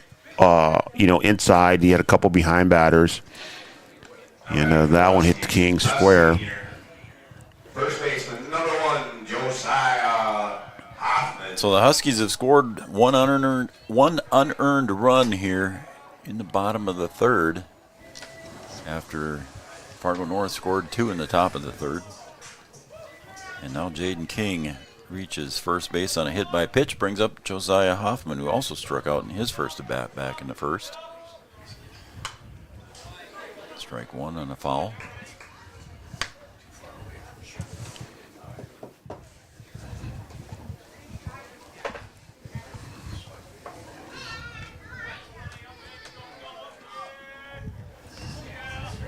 You gotta love the sound of a baseball park. 0-1. The wind's blowing away, so I can't get the smell of the baseball park is what I like. I like that. Yes. Mike was frying up some onions this morning, and man, that smelled good too. Yep, that's the smell of the baseball park, absolutely. 0-1 to Jaden King. The runner goes, and King's going to get in standing up as it popped out of the mid of Bjorkman. So stolen base uncontested there for Jaden King. So now another runner in scoring position here in the tying run at second. Now, see if you can take advantage of a little bit of a miscue here. Even this thing up. 1-1 pitch to number 1. Swings, misses, strike 2. Josiah Hoffman wearing the number 1 jersey. Speaking of a ballpark, my son Evan and I went down to a Twins game here a couple weeks ago. You got to see a win, didn't you? Yes, we did. Come from behind win against the Padres. That was fun. I fouled away out of play. We'll do it all over again. Yeah, it's just fun being at a ballpark, especially any ballpark, but the professional side. You don't hear the guy running up down the aisles anymore with peanuts. You got to order an app on your phone. Yeah, I miss that. Yeah, you like the guy who throws the peanuts to you at the ballpark. Good Lord, yes. The 1-2 pitch. Lamont steps off. I don't know how many games you've been to in the Twin Cities, but I don't know if he's still around or not, but Wally the Beer Man. Oh, you remember him? Yeah. I've been to a few games around him, yep. I don't even know. I don't know if he's at the new park or not. There goes Kappas, swung on, fouled into the net. Or, excuse me, King, I meant. Sorry. Kappas scored already. Yeah, that was a treat to see Wally the Beer Man at the at the park. Yep. I should say stadium. Yeah. Yeah. Probably should. The old Roller Dome. Mike Ditka, Roller Dome. 1-2 pitch. Way outside. Ball 2-2 now. Deuce is wild on the scoreboard. 2 balls, 2 strikes, 2 outs. I did attend the last ever game at the Metrodome. The baseball game? Yeah, I did. Did you? Yes, I was there. Wow. I did not know that. Yeah. Well, look at all the 2s on the scoreboard. There's 7 2s up on the scoreboard right now. There goes King again. Swung on and missed. Strike 3. And another strikeout recorded for Zach Lamont. Retires the side, and we're going to go to the top of the 4th. But Fargo North with the lead, 2-1 on the Farmers Union Insurance scoreboard. Sometimes it's tough being a dad. Kids grow up fast. Hey, girls. Oh, love it. Dad, what are you doing? I'm TikToking. Is he serious? Don't even want me around anymore. You know when I first started noticing it? When I stopped getting hugs. Hugs mean a lot to a dad. So, with Command IQ, I found a way to get the hugs back. Watch. Dad, the Wi-Fi is down. Oh, let me see if I can fix it. It's back. Thanks, Dad. You're the best. With Command IQ, you can bring the hugs back.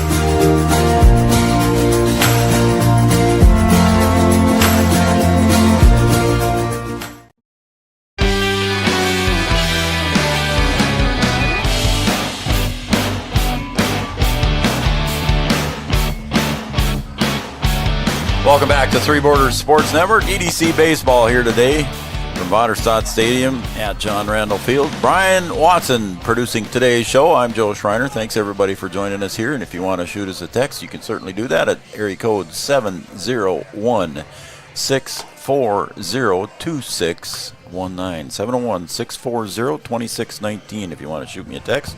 Tell me where you're watching from and who you're cheering for. We'll surely give you a shout out as we go to the top of the 4th, Brian. Well, we got one back there.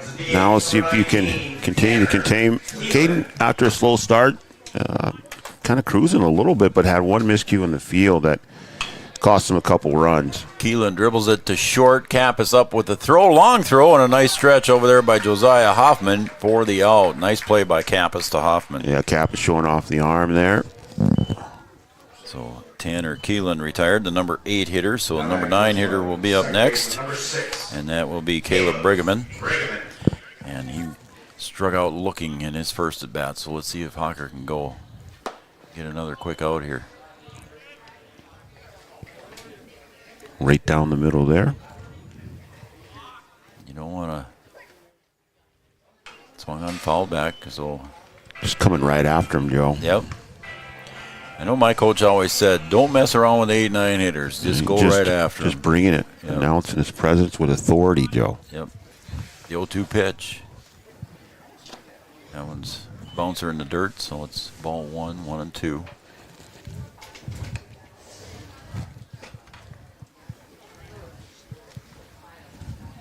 Seven strikeouts recorded here for Hockert so far.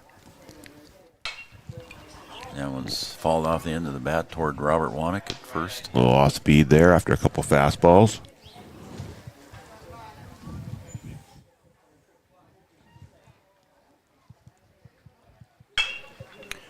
There's a pop fly left center field. Schroeder, and the nice catch there by Hinckley. Schroeder went down in a hurry because I think Hinckley called him off at the last second. Yeah, that was hit right in the middle. Yep. In the gap there, and Hinckley doing a good job closing to get that one.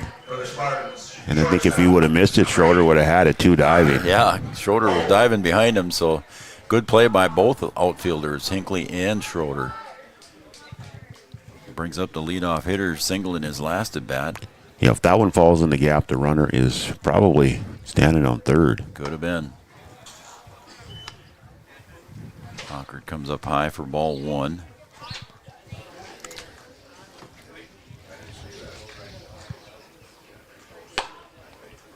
I'm missing IndyCar qualifying today, by the way. Well, I mean, come on now. Come on. I know, I got priorities. You know the PGA is on today, too. That too? Yeah. Inside ball. Third round of the PGA. Where are they at this weekend? They are out in Rochester, New York. New York. At, see, now you're going to make me try and guess, and I can't remember where it is. I got it right on the top of my tongue. Oak Hill is where they are. Oak Hill, all right.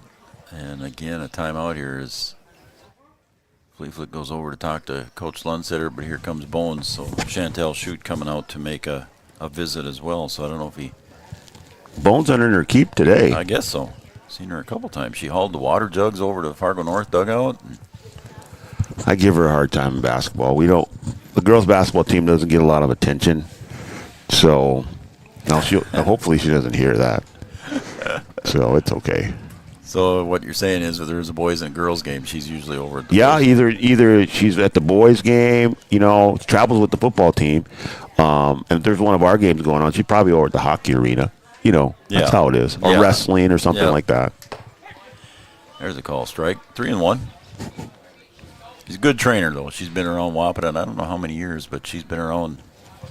She does a good job. Let's just put it that way. Swung on and missed. Strike 2, now the count full. Does a very good job. And working for Essentia Health, taking over the orthopedic sports medicine here in Wahpeton this year. So this is the first full year for Essentia Health.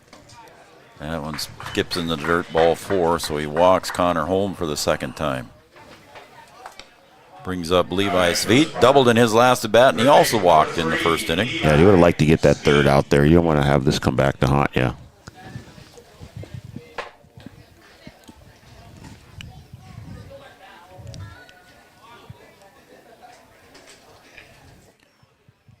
Levi Sveet double to the gap as Hockert comes inside to him.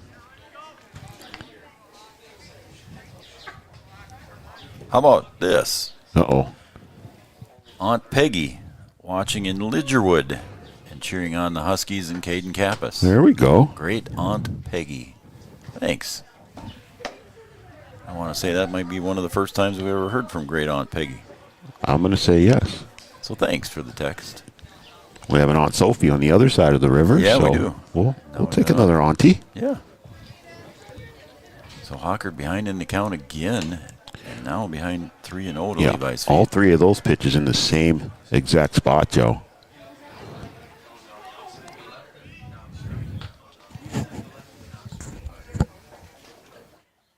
There's a call that strike. one down the middle. Yep. So now Levi Sveet ahead in the count. 3 balls, 1 strike. It's fastball here. He's going to look for a fastball from Caden Hockert. We'll see what he gets.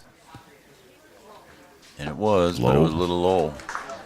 So Sveet and Holm both walk for the second time each. Number 15, Charlie Kalbrenner. So Kalbrenner now comes up to the plate. He's 0 for 2 on the day with a pop fly to Kappas and reached on an error. He's the one that hit the fly ball down the left field line last inning. It was in the 3rd inning, yep. Fans still coming in here to see state qualifier and EDC champion in the shot put, Scout Woods. Shot put and discus. So EDC champion for the sophomore. Dual threat. There goes the runner, and the throw down by Fleetfoot again high. That time it skips out of the glove, and that's going to produce a run. And a throw to third. Again, a stolen base, and Fleetfoot's throw was high to Timmy and Brian. Yeah, I think if you look at the line, Caden Hockert's doing a good job on the mound, but just kind of throw it around in the field right now. Yeah, another error. Kind of making a mess of it out there. By the Huskies. The count is 1 ball, 1 strike now to Kalbrenner as Sveet moves down to second. I mean, you can't, like I mentioned earlier, that you give up those 2 walks, and you don't want them to come back and bite you, and they do there. Exactly. Yep.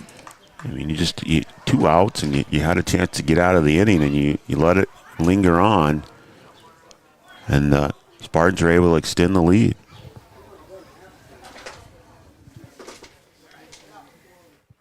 Two-one pitch. Oh, and that's a drive deep to the right field corner. Is King going to get to it? No, it hits the bottom of the fence and skips away from King. And holding up at second base with a double is Charlie Kalbrenner. So a deep drive to right field corner, and it hits the bottom of the fence, Brian. Yeah, that thing hit right square in the fence and bounced off. And, Jaden out there just didn't have an idea where it was going to come down, because he could have just not gone all the way to the wall and let it bounce back to him. Tried to run up there and catch it, and that ball was hit hard, Joe. Yeah, it was. I thought it was gone when it left the bat, but the wind, it looks like the wind blowing almost straight out now, doesn't it, Brian? Yeah, and those 2 walks have certainly come back to bite you. Both of those batters have scored. There's another fly ball to right, but I think King's going to have this one gauged, and he does. So pop fly by Nolan Astrup out to right field, retires the side, but not before Fargo North scores 2 more runs here in the top of the 4th. We're going to go to the bottom of the 4th here as the Fargo North Spartans lead 4-1 over Wahpeton. Back after this. City Brew Hall in Wahpeton is your family restaurant with chef-inspired food and friendly staff. Don't miss their weekly events, including live music, trivia, bingo, and more. Happy hour specials Monday through Friday, along with game day specials during all of your favorite sporting events. 24 beers on tap and brunch served Saturday and Sunday with bottomless mimosas. You're sure to find something you'll love. Follow City Brew on Facebook to see what's happening. If you'd like to join their great team at City Brew, head to brewrestaurants.com/employment. City Brew Hall in the heart of downtown Wahpeton. City Brew.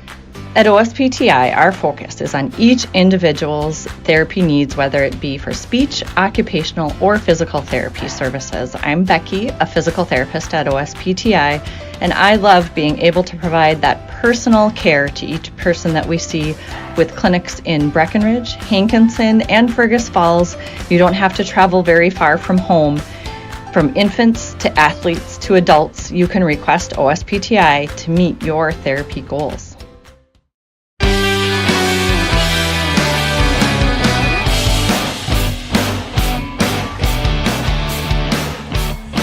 All right, we're going to the bottom of the 4th here in Wahpeton, here the EDC baseball, and the Fargo North Spartans doing some damage at the top of the lineup, Brian. Both, all 4 runs have been scored 2 each by their number 1 and number 2 hitter, Connor Holm and Levi Sweet, doing the damage for Fargo North. And both times off of walks, too. Yes. So in last inning they had doubles and singles. Okay. Yep.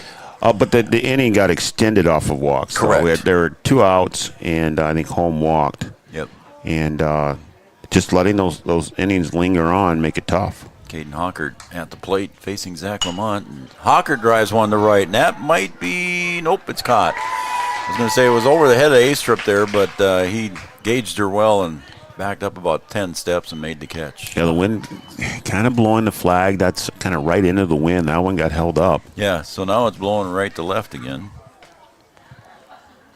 So Hawkert retired on the fly ball, brings up third baseman Riley Timian. Riley reached on an error in his first at bat.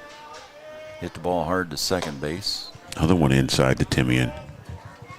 Had one behind him earlier. Again, the winner of this moves to 4 seed, the loser 5 seed, and the winner will host on Tuesday the same team. Yeah, we've had a couple times in basketball where we've had to finish the season playing someone and turn around and play them again in a play-in game. Riley took that one all the way, 2-1. Those of you that tuning in and watching here maybe for the first time, Brian Watson, my partner here, is head coach of the Wahpeton Lady Huskies basketball squad. 3-1 now to Riley. Another one inside. So see if Huskies can get Riley Timian on there. On base. Braxton Pauley, designated hitter, due up next after the walk is issued to Riley.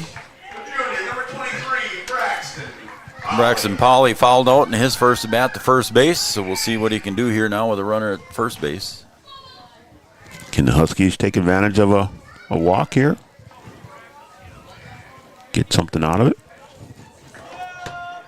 4-1 lead here for Fargo North in the bottom of the fourth. Braxton Polly at the plate facing Zach Lamont. Low and in the dirt, ball one.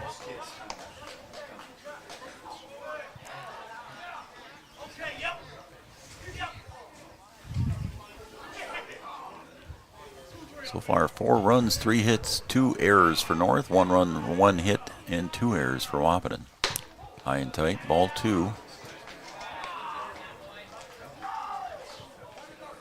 We got a timeout here as one of the coaches from Fargo North wants to have a visit with Zach Lamont. Good time to mention our digital guru camera shot there that Brian is operating for us. Thanks to Digital Guru and helping us out with that. I thank all of our sponsors that we've got here, Brian. If I got the chance here, I might as well thank everybody. Hornstein Family Chiropractic, Miller & Associates, American Family Insurance, Thrivent and Will Ulick, Farmers Union Insurance, and Kyle DeVries. Smith Motors jumping on this spring. We want to thank them. Daily News. We've talked about them a couple of different times. Red River Communications and Cable Channel 28. Digital Guru, as we mentioned. Carlson Family Insurance, Vaderstad. Three Rivers Crisis Center, Studio 22, All Seasons Car Wash, Essentia Health, Optimum Rehab, and the City Brew. I want to thank everybody along with OSPTI. Thanks everybody for being spring sponsors here on Three Borders Sports Network, and we're back to action. Braxton Polly facing Zach Lamont. And the pitch comes inside corner for a strike. It's 2-1.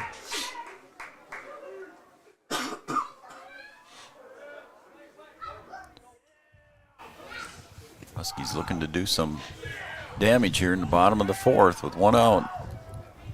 Timian at first. Foul tip right into the catcher's mitt there for Joey Bjorkman. Handles that one. It's 2-2.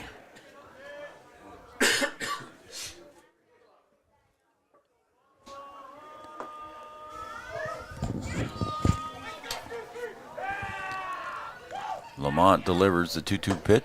Check swing, but it's still a call strike. So Pauly is retired looking, and it's 2 outs.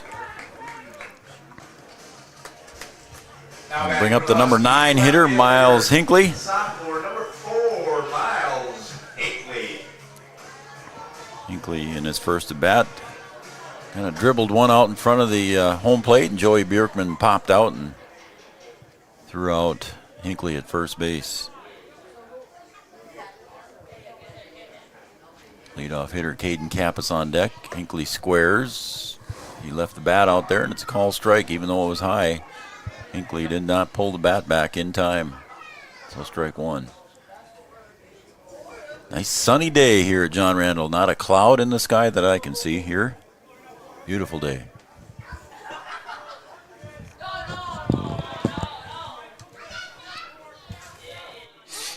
Oh, a little bit low. It's ball 1, 1-1.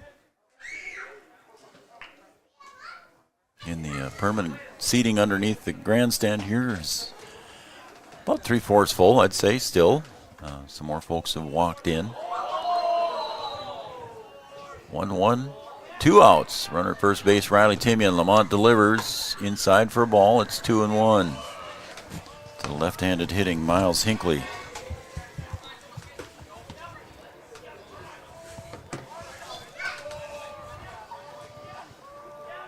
Two-one pitch.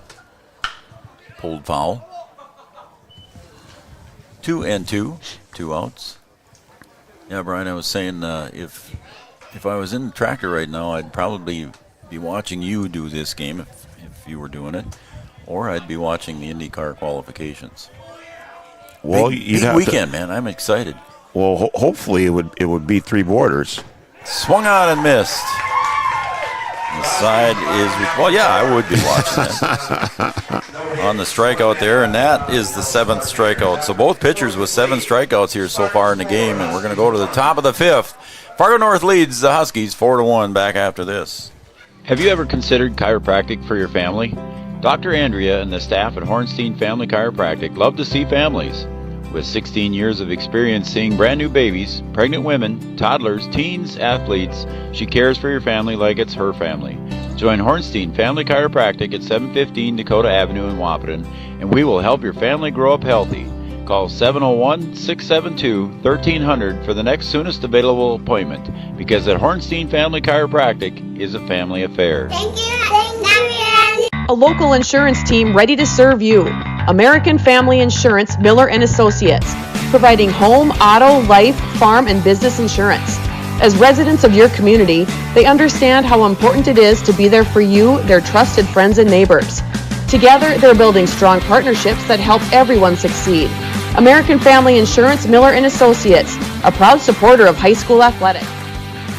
And we hope to see you at American Family Insurance, Miller Associates.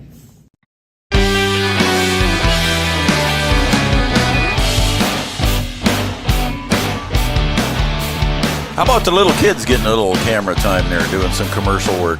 It's pretty Right? cool. Get two of those in there. Yeah, Andrea's kids that are doing that belong to Molly. She cuts my hair. That's her two daughters, Charlie and Piper, on Andrea's commercial. There's a base hit lined out the right center, right in front of Gavin Schroeder for a base hit for the leadoff hitter in this inning, Owen Beam. Beam getting Hawker timed up there. So 4 hits on the board here for the North Spartans. Brady Manley up next. He's struck out twice, so I think Caden Hawker would sure like to see his third one, where Brady Manley wants to do the opposite. He's square, strike one. He offered at it.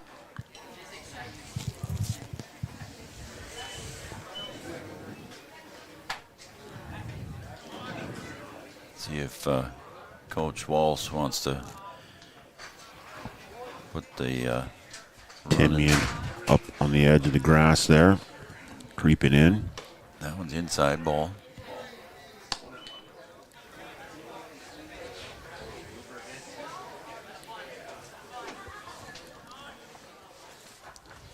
Sunshine flooded John Randall Field here. Swung on, pop foul, out of play. No one gonna come back towards the concession stand, maybe. And Tori Hawkert was walking down there. She just kind of ducks and smiles and hope it doesn't hit me. It's funny. 1 ball, 2 strikes.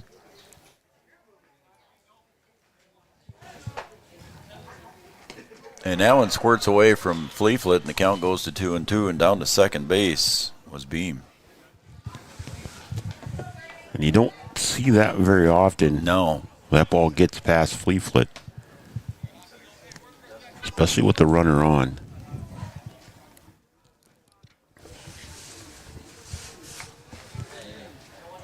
Two balls, 2 strikes, nobody out. Runner at second base for Fargo North. Hawkert delivers, and that one's in the dirt. And that time Fleeflet stops that one. It's full count. So issued 2 strikeouts here to Brady Manley so far, did Hawkert. And he's behind in the count now, 3-2.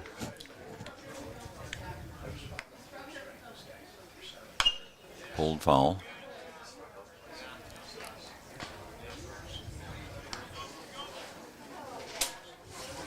So far, Hawkert with 7 strikeouts, and Zach Lamont has issued 5 strikeouts. 2, 3, 4, 5. Oh, I got to be wrong. I'm wrong on that. 7. I haven't got my tally right.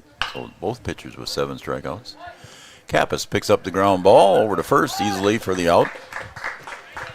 Good stretch over there by Hoffman.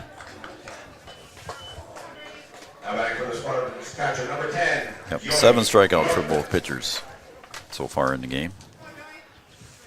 As Manley is retired, 6-3. Haven't got too many scribbles in my book yet, Brian, but I probably just jinxed it. Yeah, I made a mess of the book the other day over at softball. Chad was giving me a hard time doing it in pen. Like, hey, that's all I had to write with. Bjorkman at the plate now takes low for ball 1 from Caden Hawkert. Of course, I was calling the game and producing the game and doing the book. So I did my best. I knew what was written in there. Yeah. So it didn't really matter. Nobody else had to look at it. So Pretty much overhand delivery there from Hockert is outside for a ball.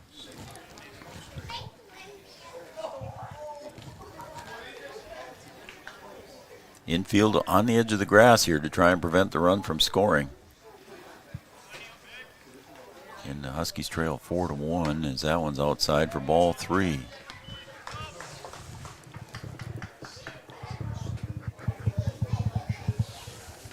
In the battle for 4th place here in the EDC. There's a strike call, inside half. So I said earlier that I was at the last game at the Metrodome. Yes. And I was at the first night game at Target Field. Wow, look How about that, huh? Wow. High and away for ball 4. Was that a cold night? No, actually it was a nice night if I remember right. Yeah, it wasn't too bad.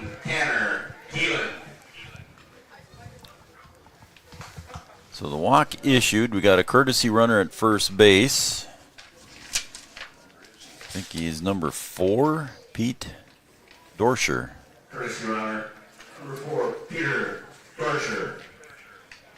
So at the plate now will be the number 8 hitter, Tanner Keelan. So let's see if a bunt is offered here again by head coach Nate Walsh as Timian comes in. There goes the runner, throw down to second, cut off by Kappas. And safely into second goes Bjorkman. Excuse me, the courtesy runner, Dorscher. So the Huskies in a bit of a pickle again here. Yeah, again, Brian. Runners at second and third and only one out. And again he squares and gets the bunt down. I don't know if it was a safety because at second base, Beam did not charge on that one, so it might have been a safety squeeze. We'll see here now. Well, there's 2 strikes, so he probably won't be squaring again. So head coach Nate Walsh doing a little small ball. Well, you're up 4-1. You take a couple of insurance runs. You know the Huskies can score runs, but Riley came charging in here, but with 2 strikes, he did not square. It's 1 and 2. Huskies running out of innings here if Spartans can stretch this thing out. Right. There's a chopper right back to Hockert. Looks to third, and now he'll toss it over to Hoffman at first. Holds the runner, and then way off at second base was Dorscher, and no throw made. So we'll put out here for Hockert. Over to Hoffman is the second out, and runner's still in scoring position. Here's the number 9 hitter, Caleb Brigham, comes up. And again, Brian, coming up next would be Connor Holm and Levi Sweet, the 2 that have done damage. There's a fly ball to center field. Schroeder's going to handle that one. Can of corn, as they say, out in center field for Gavin Schroeder, and that's a fly ball, retires aside, but again, Fargo North strands 2 here in the top of the 5th. We're going to go to the bottom of the 5th. North leads Wahpeton 4-1. Thrivent and Will Ulick provides clarity for where you are today, confidence for where you go tomorrow. At Thrivent, Will Ulick can help you address a variety of complex subjects to meet your unique wealth management needs, from retirement planning to investment management and estate planning. Thrivent. What are you invested in? Thrive with purpose. Your first car. It might not have been perfect, but that didn't matter. You loved it because you worked hard for it. You took care of it, and it took care of you, your friends, and maybe that someone special. And through it all, we were there working with you, for you, to make sure it was a smooth ride. Then and down the road. Farmers Union Insurance. More choices, great rates, local agents.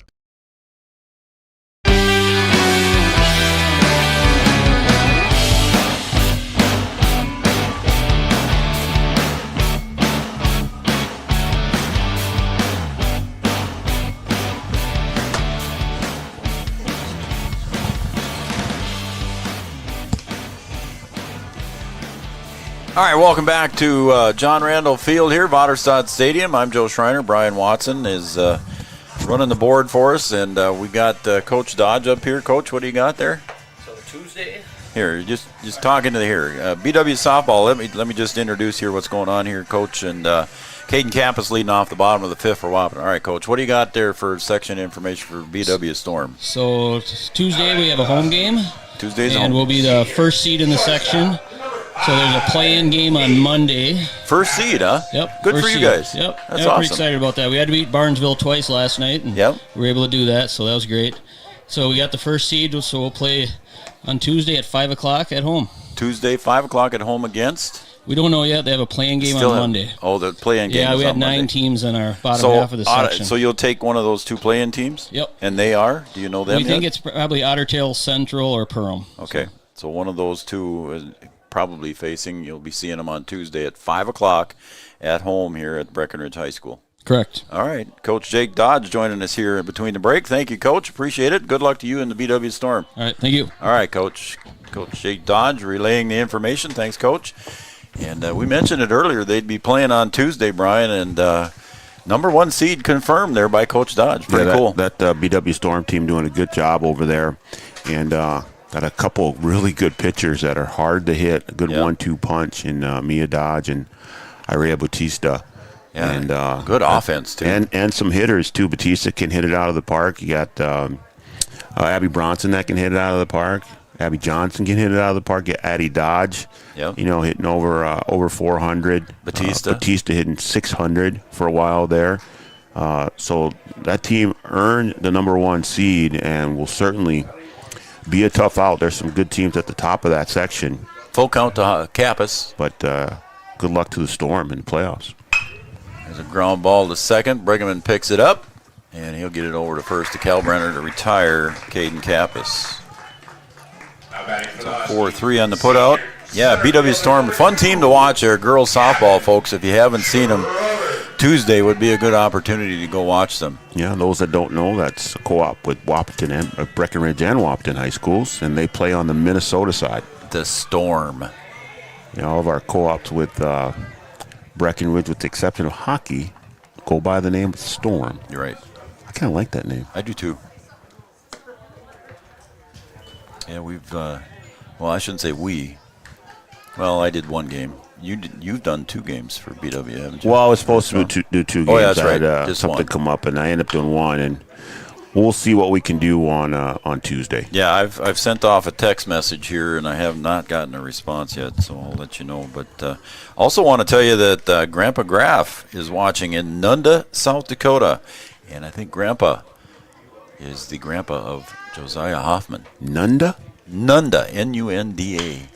There's a base hit in the deep short, and Gavin Schroeder will reach first base. Yeah, home giving effort to try and get that one just under his glove.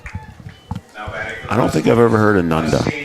I don't think I have either. So You're gonna Google that? I'm gonna quick Google map that. As coming to the plate now is Jackson Fleeflet, the catcher for Wahpeton. Jackson so far singled and grounded out, so he's 1 for 2 on the day. Been a double machine this year. Also has a grand slam in the book this year. Yes, he does. And he'll take any base right now. Outside for a ball. I don't know that Lamont's really going to give him anything to swing at. Again, both pitchers doing a pretty good job here. Both pitchers have 7 strikeouts. Neither one of them had any strikeouts in this past inning for each. Ball 2 now to Jackson Fleeflet again. Come on. Yeah, Fleeflet just been a monster at the plate this year. 2 balls, no strike. Pickoff move over to first to see if I can get Schroeder looking, and they don't hit. Nunda, South Dakota is southwest of Brookings. Not too far. Really? Yeah. Not that far. No, and you go to Brookings a lot. Quite a bit. Yeah, it looks within 20 miles or so. Learn something new every day, Joe. This must be a small village. There's a drive to left center by Fleeflet, and is it going to be caught out in deep left? And at the track, making the catch out in left field was Beam, and he'll get the ball back. Fleeflet drove that one hard.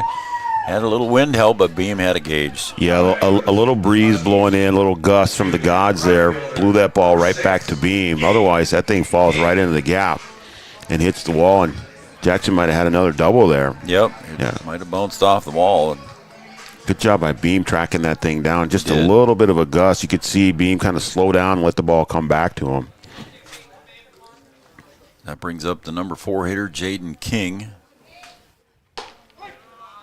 Jaden 0 for 1 on the day so far. Struck out and hit by a pitch in the left thigh. Little activity down there in the Huskies bullpen. Or is that science school down there? I think science is done, so I think it's got to be a Huskies. That one driven down the right field line, foul by King. But with those black jerseys and purple numbers, Brian, it's hard to see. Yeah, that's the Huskies down there. Sorry, it's got somebody in the batting cage down there too. So. Oh yeah. A little confused. It might be Jake Dodge with his son. Maybe. 0-2.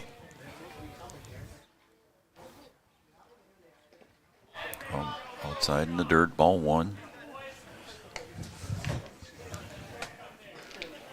Keep an eye on that and see who that is. I just saw the red mask down there. That's going off. The catcher's mask. It's Nick Langenwalter doing the bullpen catching. As there goes Schroeder in the strike 3, and it's not going to matter.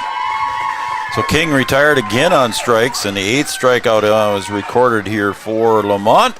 Retires the side, stranding 1 here in the bottom of the 5th. We're going to go to the top of the 6th. North leads the Wahpeton 4-1. Back after this. At Smith Motors in Wahpeton, we take great pride in delivering the perfect vehicle to match your lifestyle and budget.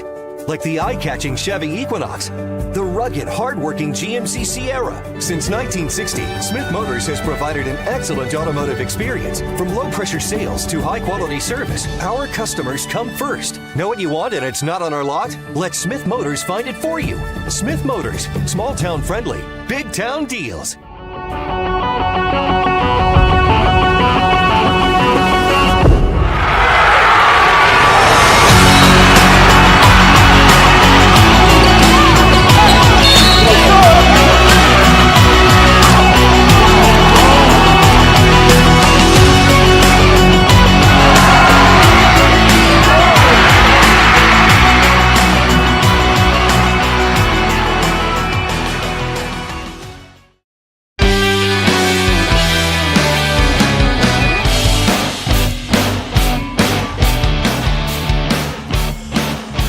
All right, we're back for the top of the 6th here.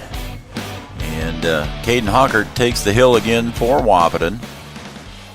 Discussing with Mike and Kevin over there. Not sure if it was Braxton Polly or down in the bullpen. Yep. And there's a drive to left center. Schroeder getting over and makes the catch on a running catch. Trotting catch there as he retires Connor Holmes. So he's retired, the leadoff hitter. Now batting for the Spartans. Third baseman, number 3. That's where the damage has been done here so far for the North Spartans. As Levi Sweet comes up. Holm and Sweet have scored all 4 runs. In the 3rd inning they scored after Holm singled and Sweet doubled, and then in the 4th inning they both walked. Well, you'll certainly have to hold them here. Call strike. 1 ball, 1 strike. 2 innings to try and work your way back into this thing on your bottom half, and just gotta try and hold the Spartans at bay here. 2-1. Is that a Wiesla or is that a Lab? That little dog there behind first base dugout. That's a good question. I'm gonna say Wiesla. You know, it looks like a Wiesla. It could be a mix though too. Yeah. It's certainly not a. I don't think it's a Lab. Well, the tail. Yeah. That's high for ball 4. So again, Levi Sweet drawing his 3rd walk of the day. I think it's a mix. Could be. The coat's a little bit longer around the ears for Wiesla. As Coach Lundsetter making the trot out to the pitcher's mound, brings his defense in. Let's see what he decides to do here. If maybe Hockert was reaching a pitch limit too.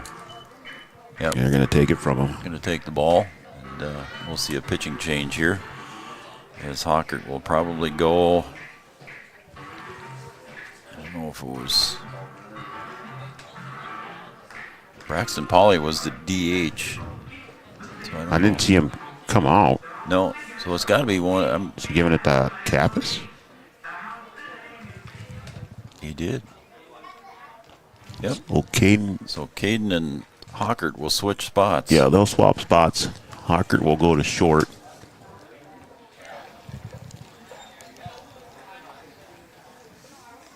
Kappas will come in relief here.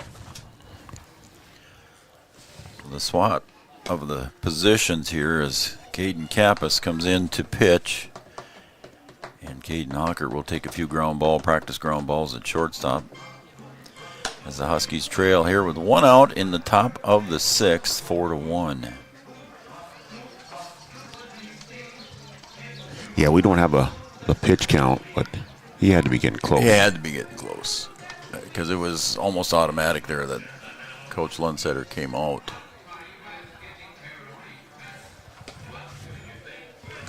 So we'll take a quick break here, folks, and let Caden Kappas finish warming up, and we'll be right back after this message. Again, North leading Wahpeton 4-1 in the top of the 6th. Back after this. Red River Human Services Foundation provides services to people with disabilities, which enhances their quality of lives and enable them to live, work, and develop relationships in their communities. Red River Human Services Foundation has multiple direct support professional positions available in their Wahpeton, Fargo, and West Fargo locations. Job opportunities include flexible scheduling, competitive wages, on-site paid training, and life experience. Voted #1 place to work for the past 5 years, join their team and apply online at www.rrhsf.org.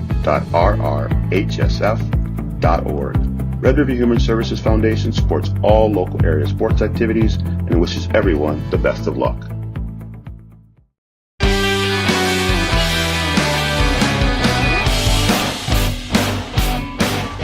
We got all kinds of folks.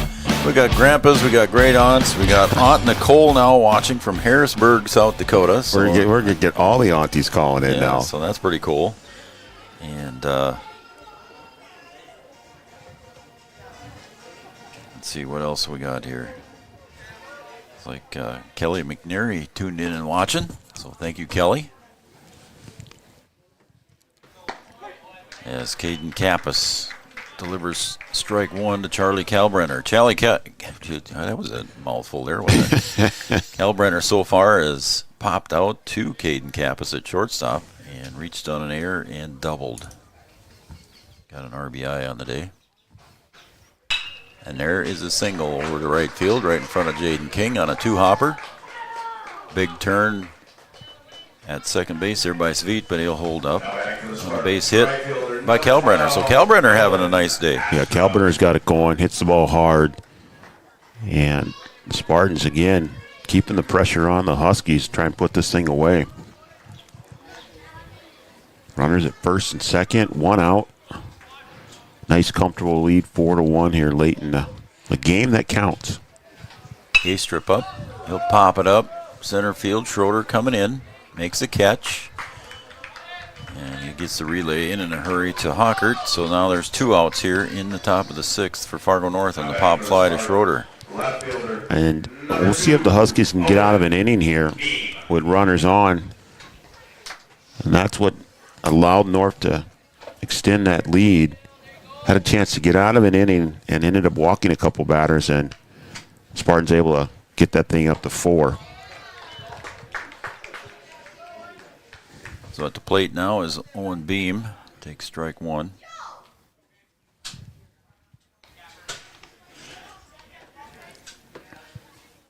And the pitch from Kappas. Foul tip into the mitt of Fleeflet, and it's 0-2. I'm sure Kappas will take a strikeout here. I asked Caden if he was going to pitch up at Crookston, and he said he wasn't sure what they had planned for him. And there's a drive to left field, and Hinckley coming in and makes the catch and retires the side on a couple of fly balls for Caden Kappas. Strands 2 on base for the Fargo North Spartans. We're going to go to the bottom of the 6th. Huskies trail the Spartans 4-1. Back after this. Insurance is an important safety net for your family, your home, and your business. Carlson Family Insurance Agency is your local auto owner's insurance provider. At Carlson Family Insurance, they work for their clients, not the companies. Customer service and satisfaction is their /1 goal. Give Carlson Family Insurance a call for all of your personal, farm, business, and crop insurance needs.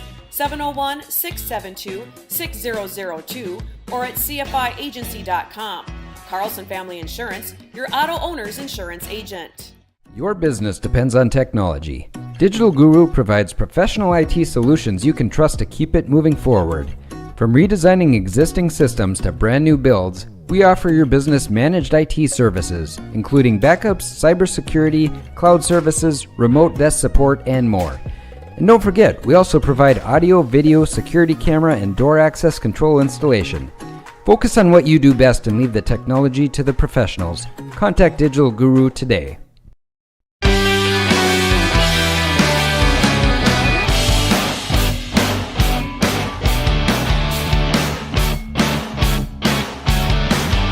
Welcome back to Three Borders Sports Network. Joe Schreiner, Brian Watson here. We're covering this final regular season game here for the Wahpeton Huskies and the Fargo North Spartans. And right now on the bottom of the sixth, the Huskies trail the Spartans 4-1. Again, number 1 seed Cheyenne will take on number 8 Devils Lake on Tuesday at Cheyenne. Number 2 Shanley will take on Fargo Davies at 5 p.m. at Fargo Jack Williams Stadium. And then West Fargo High School will take on Grand Forks Red River in the final bracket on Tuesday as well. And that will be at Young Field in West Fargo as Josiah Hoffman fouls that one off his foot.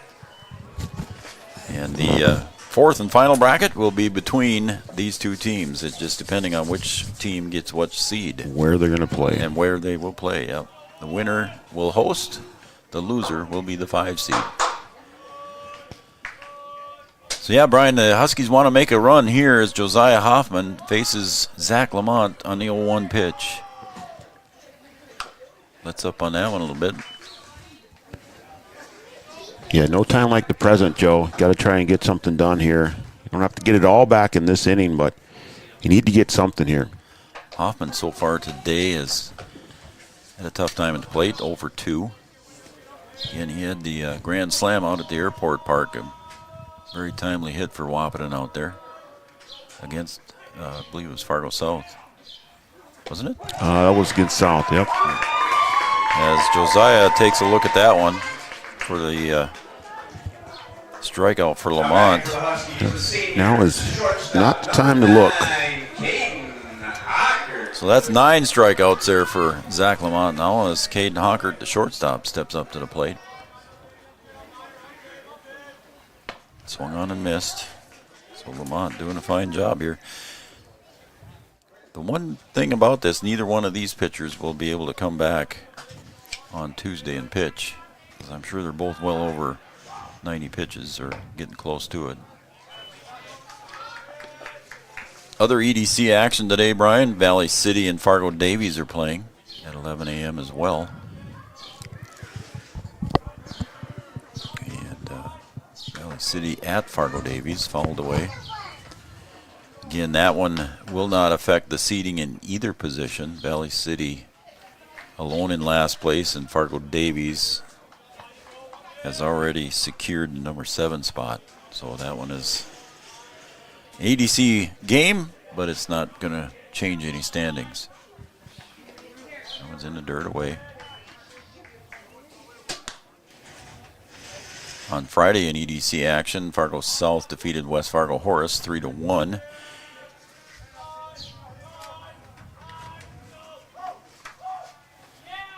Two and 2.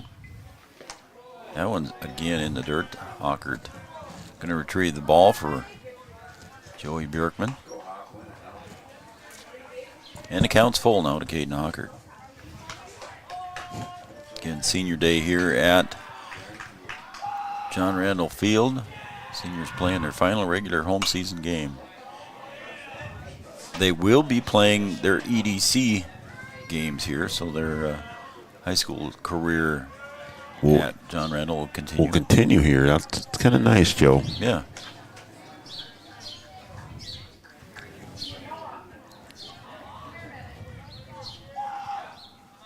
Full count now. The payoff pitch from Zach Lamont. Low for a ball. Thought that one might catch the knees there, but Hockert was pretty sure of himself. Caden probably didn't get that call, so he knew that was a ball when he was pitching. It's going to bring up Riley Timian.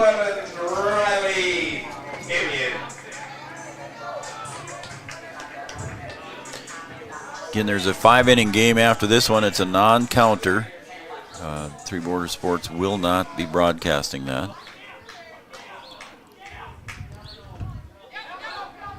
Now when Bjorkman saves in front of himself there, good stop.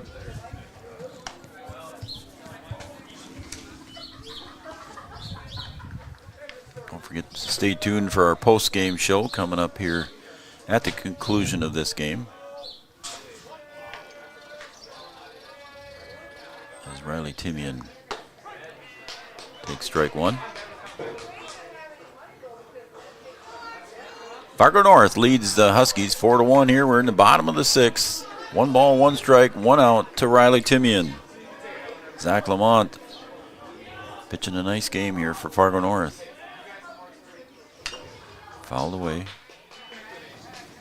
Lamont so far with 9 strikeouts. Through 5 in the third.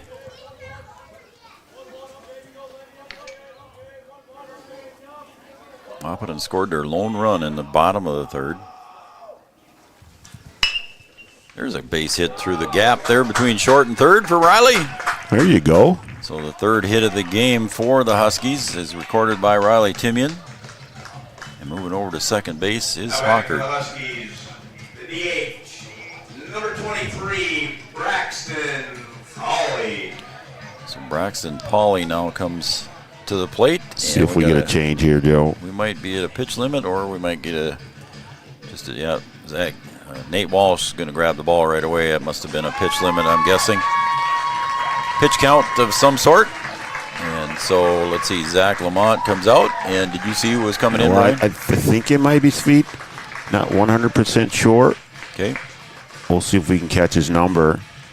Yeah, Coach Nate Walsh, it must have been a pitch count because he just came out and grabbed the ball and gave it right over. So we'll take a break and we'll come back and we'll let you know for sure who it is. And we'll be right back after this. Again, the Spartans lead the Huskies 4-1. Since the inception of Vaterstadt, the spirit of innovation has led the company. We push the limits, providing innovative and reliable seeding and tillage solutions that simplify everyday life for farmers. We continue to reimagine the capabilities and technology behind farm machinery, providing customers with a perfect emergence while maximizing their yields. We look forward to growing together. Studio 22 Designs, located at 904 16th Avenue North in Wahpeton, offering boutique retail and custom photography, specializing in senior sessions, newborn, children, family, and professional headshots. With over 10 years of professional photography experience, Studio 22 Designs provides high-quality, creative photography that you will cherish for years to come. Studio 22 Designs boutique retail and custom photography. Book your session today, 701-430-1024. No matter the time of year, there's never a bad time to get your ride sparkling at All Seasons Car Wash.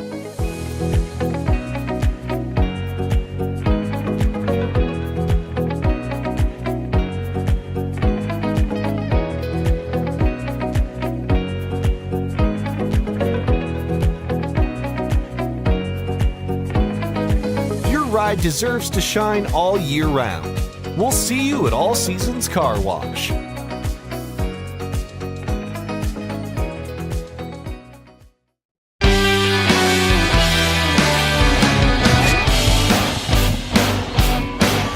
right, the pitching change is complete, and Brian was right. It was Levi Sweet getting the ball from head coach Nate Walsh, and then moving over to third base is Zach Lamont. 2 runners on for Wahpeton, and Braxton Pauley at the plate, designated hitter, and takes strike 1 from Levi Sweet. Sweet coming in, throwing strikes. Zach Lamont's got a cheering squad here today. Yeah, he does. He did a nice job. Yeah, he sure did. He recorded 9 strikeouts for Fargo North, and I'm sure he hit the pitch limit somewhere. There was a number set, either that or he hit the maximum allowed. Because it was a pretty quick change there for Coach Walsh. All right, the tying run at the plate here for Wahpeton. Braxton Pauley behind in the count now to Levi Sweet, 0-2. 1 out.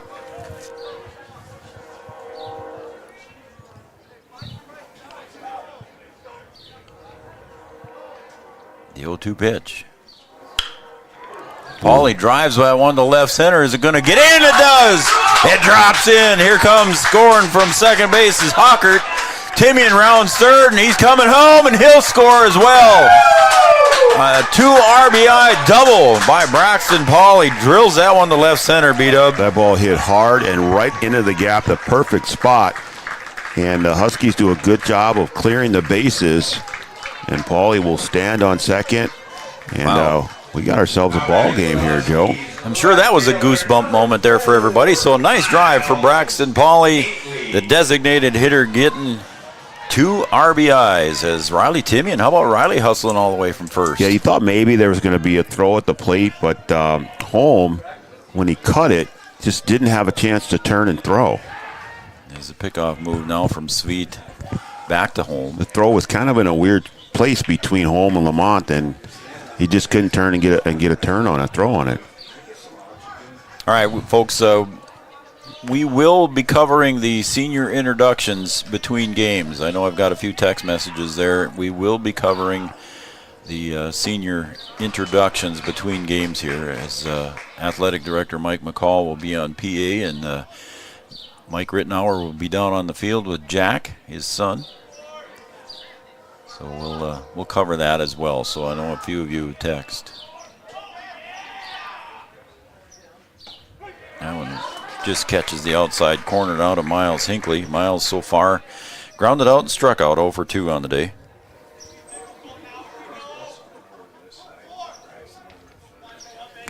Well, you didn't have to get them all back, but you'll certainly take a couple here to make it interesting. And with 1 out, you'll see if you can get 1 more here and tie this thing up. Runner in scoring position. And strike 3 was dropped, but Bjorkman goes down to first base to Kalbrenner covering and retires. Miles Hinckley on the strikeout. Now that's 2 outs, and your leadoff hitter, Caden Kappas, comes up to the plate. So a big spot here for a senior. Tying run at second base, Brian, 180 feet away. You're going to have a courtesy runner for Braxton Pauly as Nick Langenwalter heads out to second base. Braxton with a nice 2 RBI double there to put the Huskies within 1.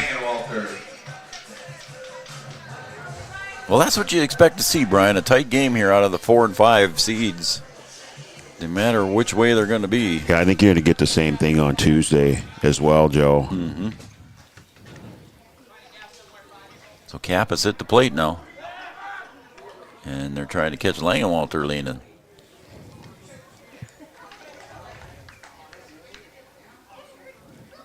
Again, the gap in right center, Brian. Center fielder Manley shaded to the left field side. And the right fielder, Astrup, in shallow. So if Caden could lace it over the head of Brigham there, he could run for a while. And that would get Langenwalter home now with 2 outs. He'll be going on the crack of the bat.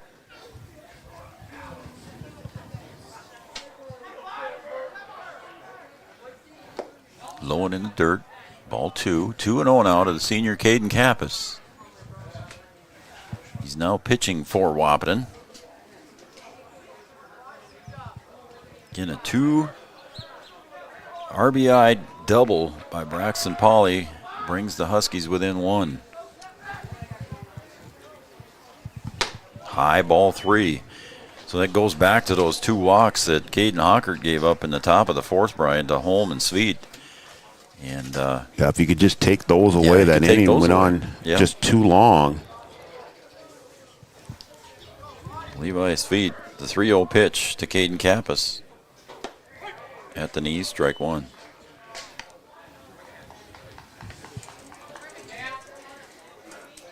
In Lamont at third, Holm at short, Brigham at second, Kalbrenner at first. Beam in left, Manley in center, Astrup in right. For Fargo North. Ooh, outside, and a good stop there, and there goes down to third, and Langenwalter. And he's safe. Slid away from the tag. Yeah, he did. Lamont puts it down. It popped away from Bjorkman, and I think Nate wants to have a talk with his pitcher, or does he want to? He's going to come on and talk to the pitcher. I think he's going to talk to the umpire on his way out he's there. He's going to say a few words to the umpire. And good heads-up base running there by Langenwalter. Yep. A senior center fielder. So now the tying run just 90 feet away, and a speedster over at first base in Caden Kappas. So we might see some action here, as I'm sure that's what they're talking about. He's going to go out and talk to the field umpire, too. Yep. And he's saying that he was away from the tag. And Lamont shaking his head, Brian, saying, no, I got him, but whatever. It's what the umpire sees, and I don't think you're going to change his mind. And Nate shakes his head yes and walks away. I know enough to know that you are not going to change the official's mind. Okay? You've never done that? You've never been able to do that in all your years of coaching? Yeah. I don't think I've ever been able to change an official's mind. 13 years. Never once. Going on 14, so. Never once. Never once. But not to say that I haven't tried. And I probably won't stop trying either. And it's probably cost you a few times. Well, maybe. Who knows? I don't know. Gavin Schroeder steps up to the plate now. Kappas at first, Langenwalter at third. Let's see what the Huskies do with Gavin Schroeder at the plate. Could we see him square for a possible fake bunt to allow Kappas to get to second and put the go-ahead run at second base? Could we see just a straight-up swing by Schroeder? I mean, you care about the run, but you don't care about the run. Kappas goes back. Trying to look and see maybe what Gavin might do if Gavin would square a little bit. Again, with 2 outs, he's not going to bunt, but he might just stick the bat out there to distract Bjorkman. And he does not. The ball comes in high. Kappas stays put. Again, folks, we will cover the senior introductions between games, so stay with us for that as well as our post-game show at the conclusion. Levi Sweet delivers. There goes Kappas, swing and a miss. Throw down, cut off, and Langenwalter comes home to score. So the steals work for the Huskies, and we're tied. Yeah, Brigman came in to cut that and bobbled it, and was going to have a play at the plate. And the Huskies take advantage of a miscue there. So now in business, score tied 4-4, Joe. Look at this. We got a brand new ball game with 1 1/3 innings to play in regulation. Huskies with 2 outs now, and the go-ahead run at second base is Caden Kappas. A-strip shading now more towards center and right field. High and away, ball 2, 2-1 to Gavin Schroeder. Schroeder so far in the day, 1 for 2, single and a strikeout, and he was hit by a pitch in the first inning. In the shoulder area. Yeah, he's taking a beating in the batter's box today. 2-1 pitch from Levi Sweet. Fouled. That was drilled foul into the chain link fence, but somebody sure bailed on it. I think he got out of there quickly. Yeah. Almost tripped over the retaining wall over there. 2-2 with 2 outs. A runner at second is Caden Kappas. 4 apiece in the bottom of the 6th. Huskies have scored 3 here to tie it up. And there goes Kappas. There's a base hit into center field. Schroeder with the RBI single. Kappas will score easily as he took off on the pitch. Yeah, you can't do it any better than that with the hit and run, Joe. Nicely done by Schroeder at the plate, and the wheels of Kappas give the Huskies the lead. Wow. Huskies come back now and score 4 here in the bottom of the 6th, and they take the lead now 5-4. I take back what I said, that you can't get it all back at once. And the Huskies do, and they get a little more and take the lead here. Now we're going to have a little mound visit. Yep, another mound visit here by the Fargo North coaches. That is not Nate Walsh. I'm sorry, folks. I do not know if that's Gunnar Lindstedt, Jonas Sanders, Mike Boutain, Jeremy Flagg, Joey Wallen, or Darren Stanislawski. I don't know who that is. I'm sorry. I just know it's not Nate Walsh. Nate's a good guy. If you have ever had a chance to visit with Nate Walsh about baseball, about life, period, or just visit with him, he's a great guy to visit with. A lot of respect for that man. So we'll see now if the Spartans can prevent this inning from lingering on a little bit too long. 2 outs here. Good things happen with 2 outs for the Huskies. All right, Coach, put your coaching hat on now. You got the doubles leader, career doubles leader for the Wahpeton Huskies. Are you going to send Gavin Schroeder right away? See if he can score on a double. Let's see if they do. Again, the pitch outside by Pitch out, Sweet. and he wasn't even thinking about going. It's a 1 ball. See, this is what I like about baseball. It's a chess game, you know. Okay, now are you going to do this? If you do this, I'll do that.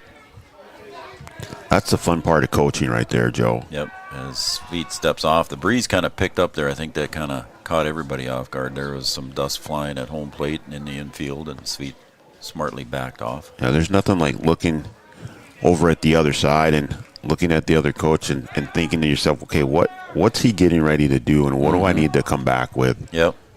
And that's the fun part of it. Yep. You know, it doesn't matter the sport. Exactly. You know, you talk about basketball, and that's your expertise. And, you know, okay, is he coming out in the zone or is she coming out in the zone? There's a ground ball to second.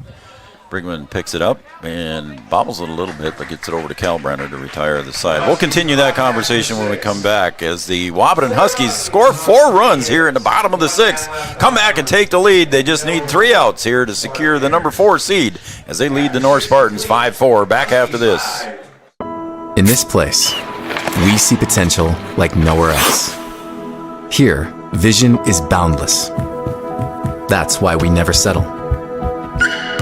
We look for the moments when everything becomes possible. The moments that inspire us to make every day better. In this place, there's no such thing as good. There's only great. This is orthopedics and sports medicine like nowhere else. Three Rivers Crisis Center is offering support to survivors of domestic violence, sexual violence, and child abuse in Richland County for now over 25 years. It's free and strictly confidential. 24/7 access to support and resources including counseling.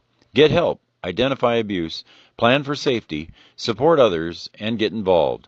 Three Rivers Crisis Center's 24-hour crisis line is 701-642-2115.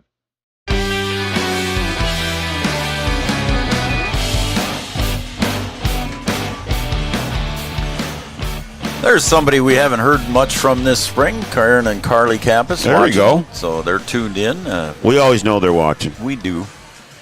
Karen and Carly watching as always. Thank you. Well, how about this for flipping the script, Joe? We thought the Huskies were going to have to, hold the Spartans and then get a couple of runs, and now all they have to do is get 3 outs and they can end this thing, and they'll be able to host on Tuesday. Karen and Carly cheering on Caden Kappas and the Huskies. And Karen and Carly just fans, period. And again, like you said, Brian, Caden Kappas now with a chance to get the W. As he comes on and he pitched the top of the 6th and got a couple of outs. Also gave up a base hit, but now he's got a chance to get the win. I think if you're the Huskies, you have the right guy on the mound and in a position to put this thing away and come back here on Tuesday and do it all over again. Secure the 4th seed. As Kappas delivers to the number 6 hitter, Brady Manley. So far has struck out twice and grounded out. Yeah, you're in the spot in the order that you want to be to try and get out of this thing. I might take that back. I think this is Hudson Stein pinch hitting. It is number 5. So my mistake there. And so a little strategery going on for the Spartans. Strategery. Yep. Hudson Stein at the plate. Swung on, missed, strike 2, 1-2. Hudson Stein at the plate, pinch hitting. I don't know if Manley will go back into second or not. We do not know these things as Kappas lets up on that one a little bit. Fouled away.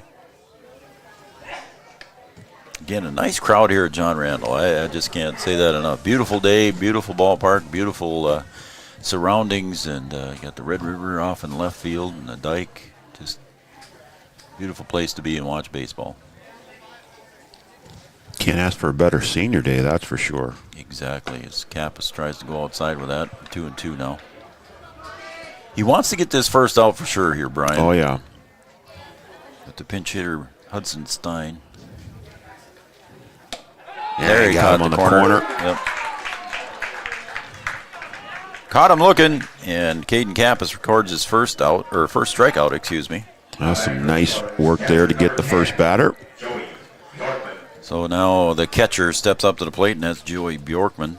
He has also struck out, walked, and catcher interference reached on that as he swung at a pitch and hit the mitt of Jackson Fleeflet. Yeah, Caden trying to put a little extra on that one.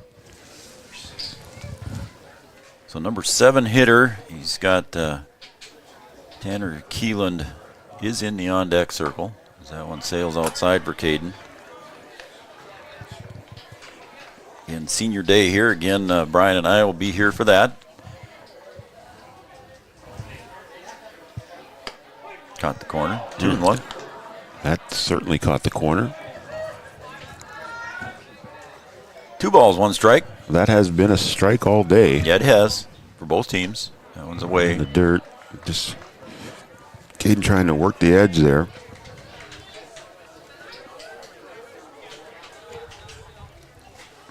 So the 3-1 pitch to Bjorkman, the catcher. Swung on, fouled back, so the count now goes full. Yeah, that one right down the middle.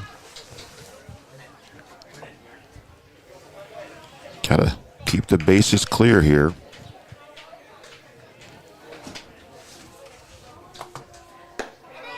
And that one in that same spot. Yeah. And that one just off. Both Caden and Jackson both thought they had that one for strike 3, and that time it wasn't called. Yeah, tried to paint the edge there and just missed. Looked like the same spot that was just called a strike. Number 4, Peter Dorscher. Dorscher back into courtesy run over at first base. He in this thing with a double play? That would be something here, wouldn't it? As Tanner Keelan steps up to the plate. As Kappas was nibbling the outside, that time he comes inside to Keelan, and that's ball 1. So Keelan so far today 0 for 3 with a strikeout and 2 groundouts.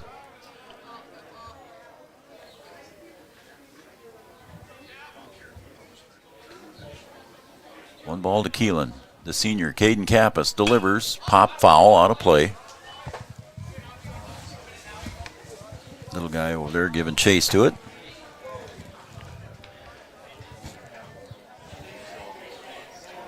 And the Huskies score 4 in the bottom of the 6th to take the lead. They were trailing 4-1, and they score 4 in the bottom of the 6th. Come from behind so far. It's Kappas over to Hoffman. Back diving is Dorscher. Got the uniform dirty. Mom, clean it up. Yep, I played today. 1-1. Chop foul. 1 ball, 2 strikes now. Kappas ahead in the count. See what he does to the number 8 hitter, Tanner Keeland. See if he breaks one off the end of the table or he just delivers a fastball in the outside corner.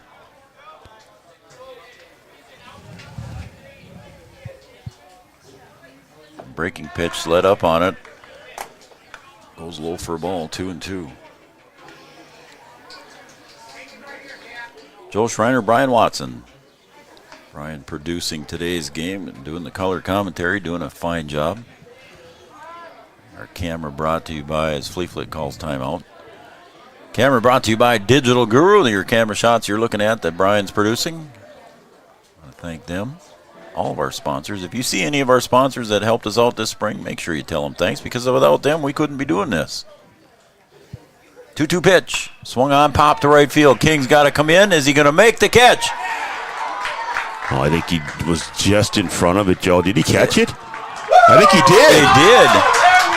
Now, I'm confused. I want to wait and watch, but King caught that one. He caught that ball. And I don't know. I mean, that's the call in the field, and I think it's going to stay. Yeah, it is. He slid under it. It's hard for us to see. Yep. Our view is blocked right where he caught the ball, and I could see him sliding, and he came up with it, and they get the double play. They end the game. Wow. And Yeah, I didn't see the umpire call the out, but he came up like he had it and came up throwing. Yep. And got the ball back to first base, and Hoffman stepped on the bag. That's why I'm confused, because I didn't say anything right away. I was waiting for the umpire call, like you said, Brian. I didn't see the umpire give the out signal. Yep. And then I saw the home plate umpire do this like it hit the ground, but I don't know. I mean, But that's not the home plate umpire's call. It's not the home plate umpire's call, so it's either he caught it or he sold it really, really well. Yep. So he acted, when he got up, he acted like he caught it. Correct. So we got to give him the out. So we'll take a break, I think, and then we'll come back, and then Mike McCall will do the senior introductions, and we'll be right back. Again, your final score of the EDC final game of the season, the Huskies secure the number 4 seed. They win 5-4 over Fargo North. They'll be back here on Tuesday doing it all over again, just like they did today. We'll be right back after these messages with our post-game show coming up next. Sometimes it's tough being a dad. Kids grow up fast. Hey, girls. Oh, love it. Dad, what are you doing? I'm TikToking. Is he serious? Don't even want me around anymore. You know when I first started noticing it? When I stopped getting hugs. Hugs mean a lot to a dad. So, with Command IQ, I found a way to get the hugs back. Watch. Dad, the Wi-Fi is down. Oh, let me see if I can fix it. It's back. Thanks, Dad. You're the best. With Command IQ, you can bring the hugs back.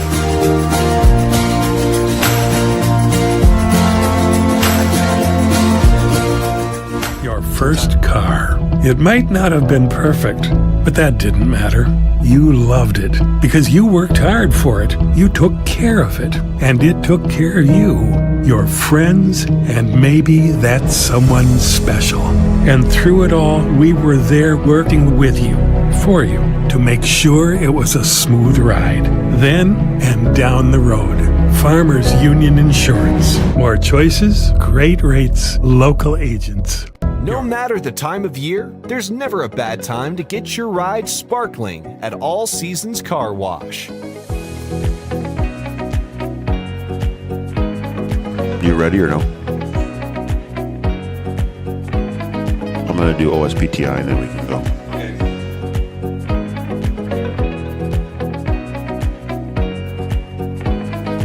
Your ride deserves to shine all year round. We'll see you at All Seasons Car Wash.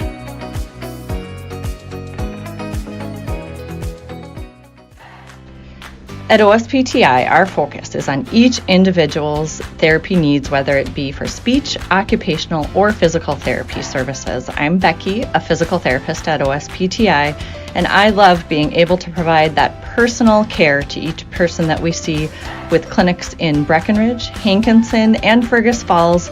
You don't have to travel very far from home. From infants to athletes to adults, you can request OSPTI to meet your therapy goals.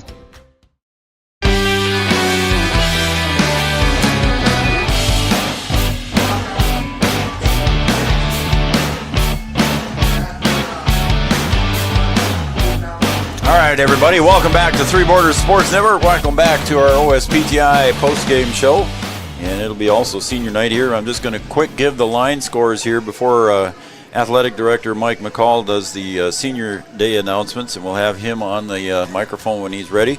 And the Huskies win with a 5-4 score. They'll secure the number 4 seed in the EDC baseball tournament beginning on Tuesday. They'll host Fargo North on Tuesday right here at 5 p.m. 5 runs, 4 hits, 2 errors for the Huskies. 4 runs, 5 hits, and 2 errors for the North Spartans. Here we go with Mike McCall. Are you just about ready, Mike? Or no, we're still okay. So he's not ready yet. I thought he had made an announcement there. 10 runners left on base for Fargo North there, Brian, and 7 for Wahpeton. So North could have done some more damage, but. So was the guy out on third or not? So there's the lineup here at 10 left on base and 7 left on base for Wahpeton and Fargo North. Caden Kappas comes in and picks up the win for Wahpeton in relief of Caden Honkert, who had 7 strikeouts. And then also, again, a great day on the mound for Zach Lamont. And Zach Lamont recorded 9 strikeouts for his getting the loss for Fargo North will be Levi Sveit. And a little bit of chaos up here in the press box, but I think we're just about ready to go.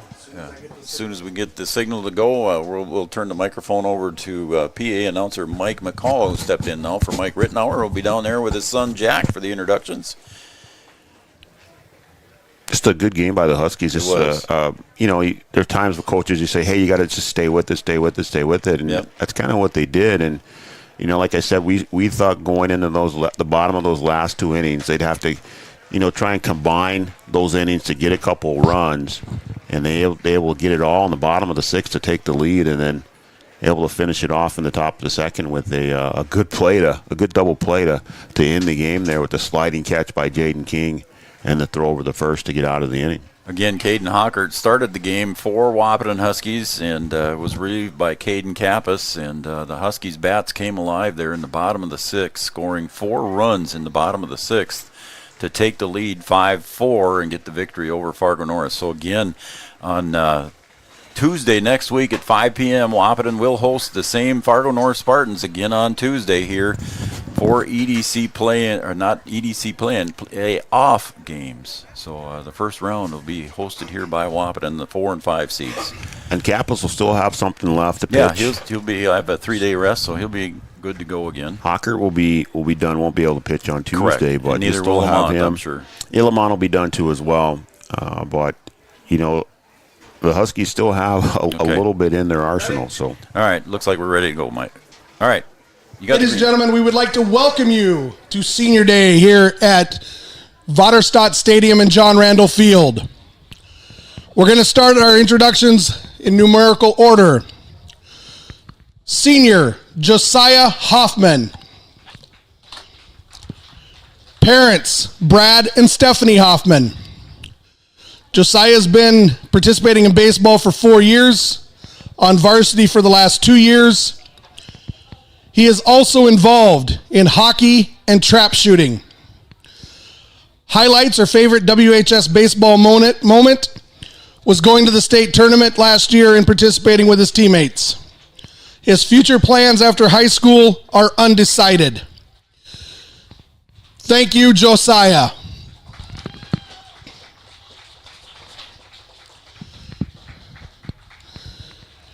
Next, we have Gavin Schroeder.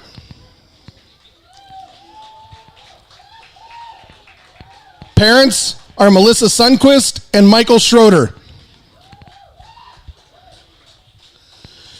Gavin has been in baseball for 4 years, spent 3 years on varsity. He is also active in choir and band. Highlights and favorite WHS baseball moments are sleeping on the bus rides. His plans after high school are to attend NDSU for computer science. Thank you, Gavin.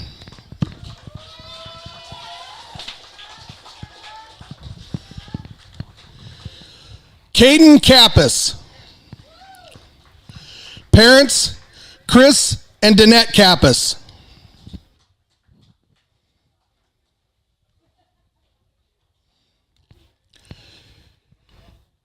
Caden has been in baseball for 4 years. He's been on the varsity for 3. Other activities involved in basketball and football. Highlights or favorite WHS baseball moment or experience was 10 running Valley City to clinch a spot in the state last season. Plans after high school, attend the University of Minnesota Crookston to play baseball. Thank you, Caden.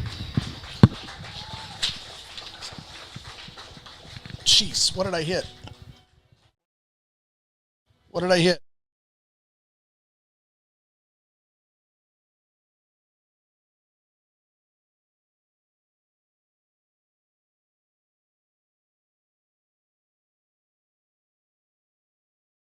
I don't know what I did. Next, we have Jackson Fleeflet. Parents, Ashley Fleeflet, Gary Fleeflet. Jackson has participated 4 years in baseball. Has been on the varsity for 3 years. Other activities, 3 years of basketball. Highlight, favorite WHS baseball moment, going to the state tournament. After high school, Jackson's plans are to attend Minnesota Crookston to play baseball and study criminal justice. Thank you, Jackson.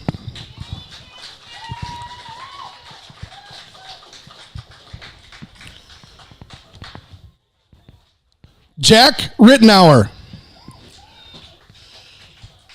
Parents, Mike and Susan Rittenauer.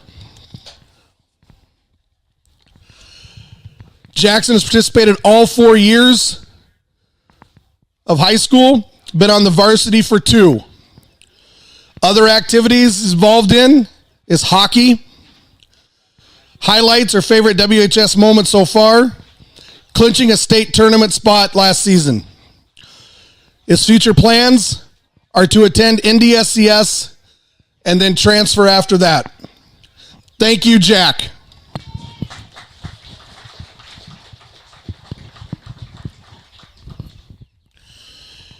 Caden Hockert. Parents, Steve and Tori Hockert. Caden has participated all 4 years in baseball. He's been on the varsity for 3.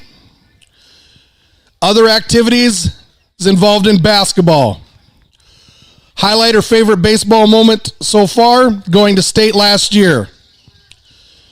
Caden's plans are to attend NDSCS for crop and weed science. Thank you, Caden.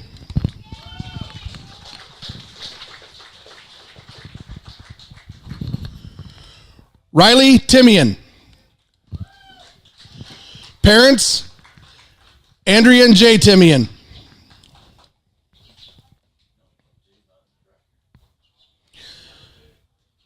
Has been in baseball all 4 years of high school, 3 years of varsity. Other activities he's involved in, football, basketball, and trap shooting. Highlights or favorite moment, beating Red River in the first round and going to the state tournament last year. Future plans, attend NDSCS for farm management. Thank you, Riley.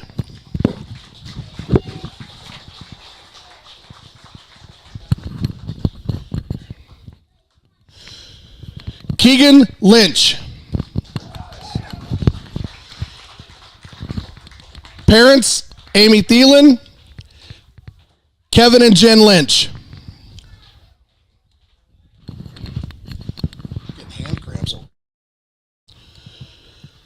Participated in baseball for the last 4 years, been on varsity for 2.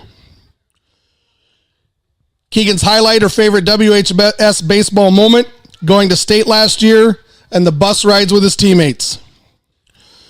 Plans after high school is to go straight into the workforce. Thank you, Keegan.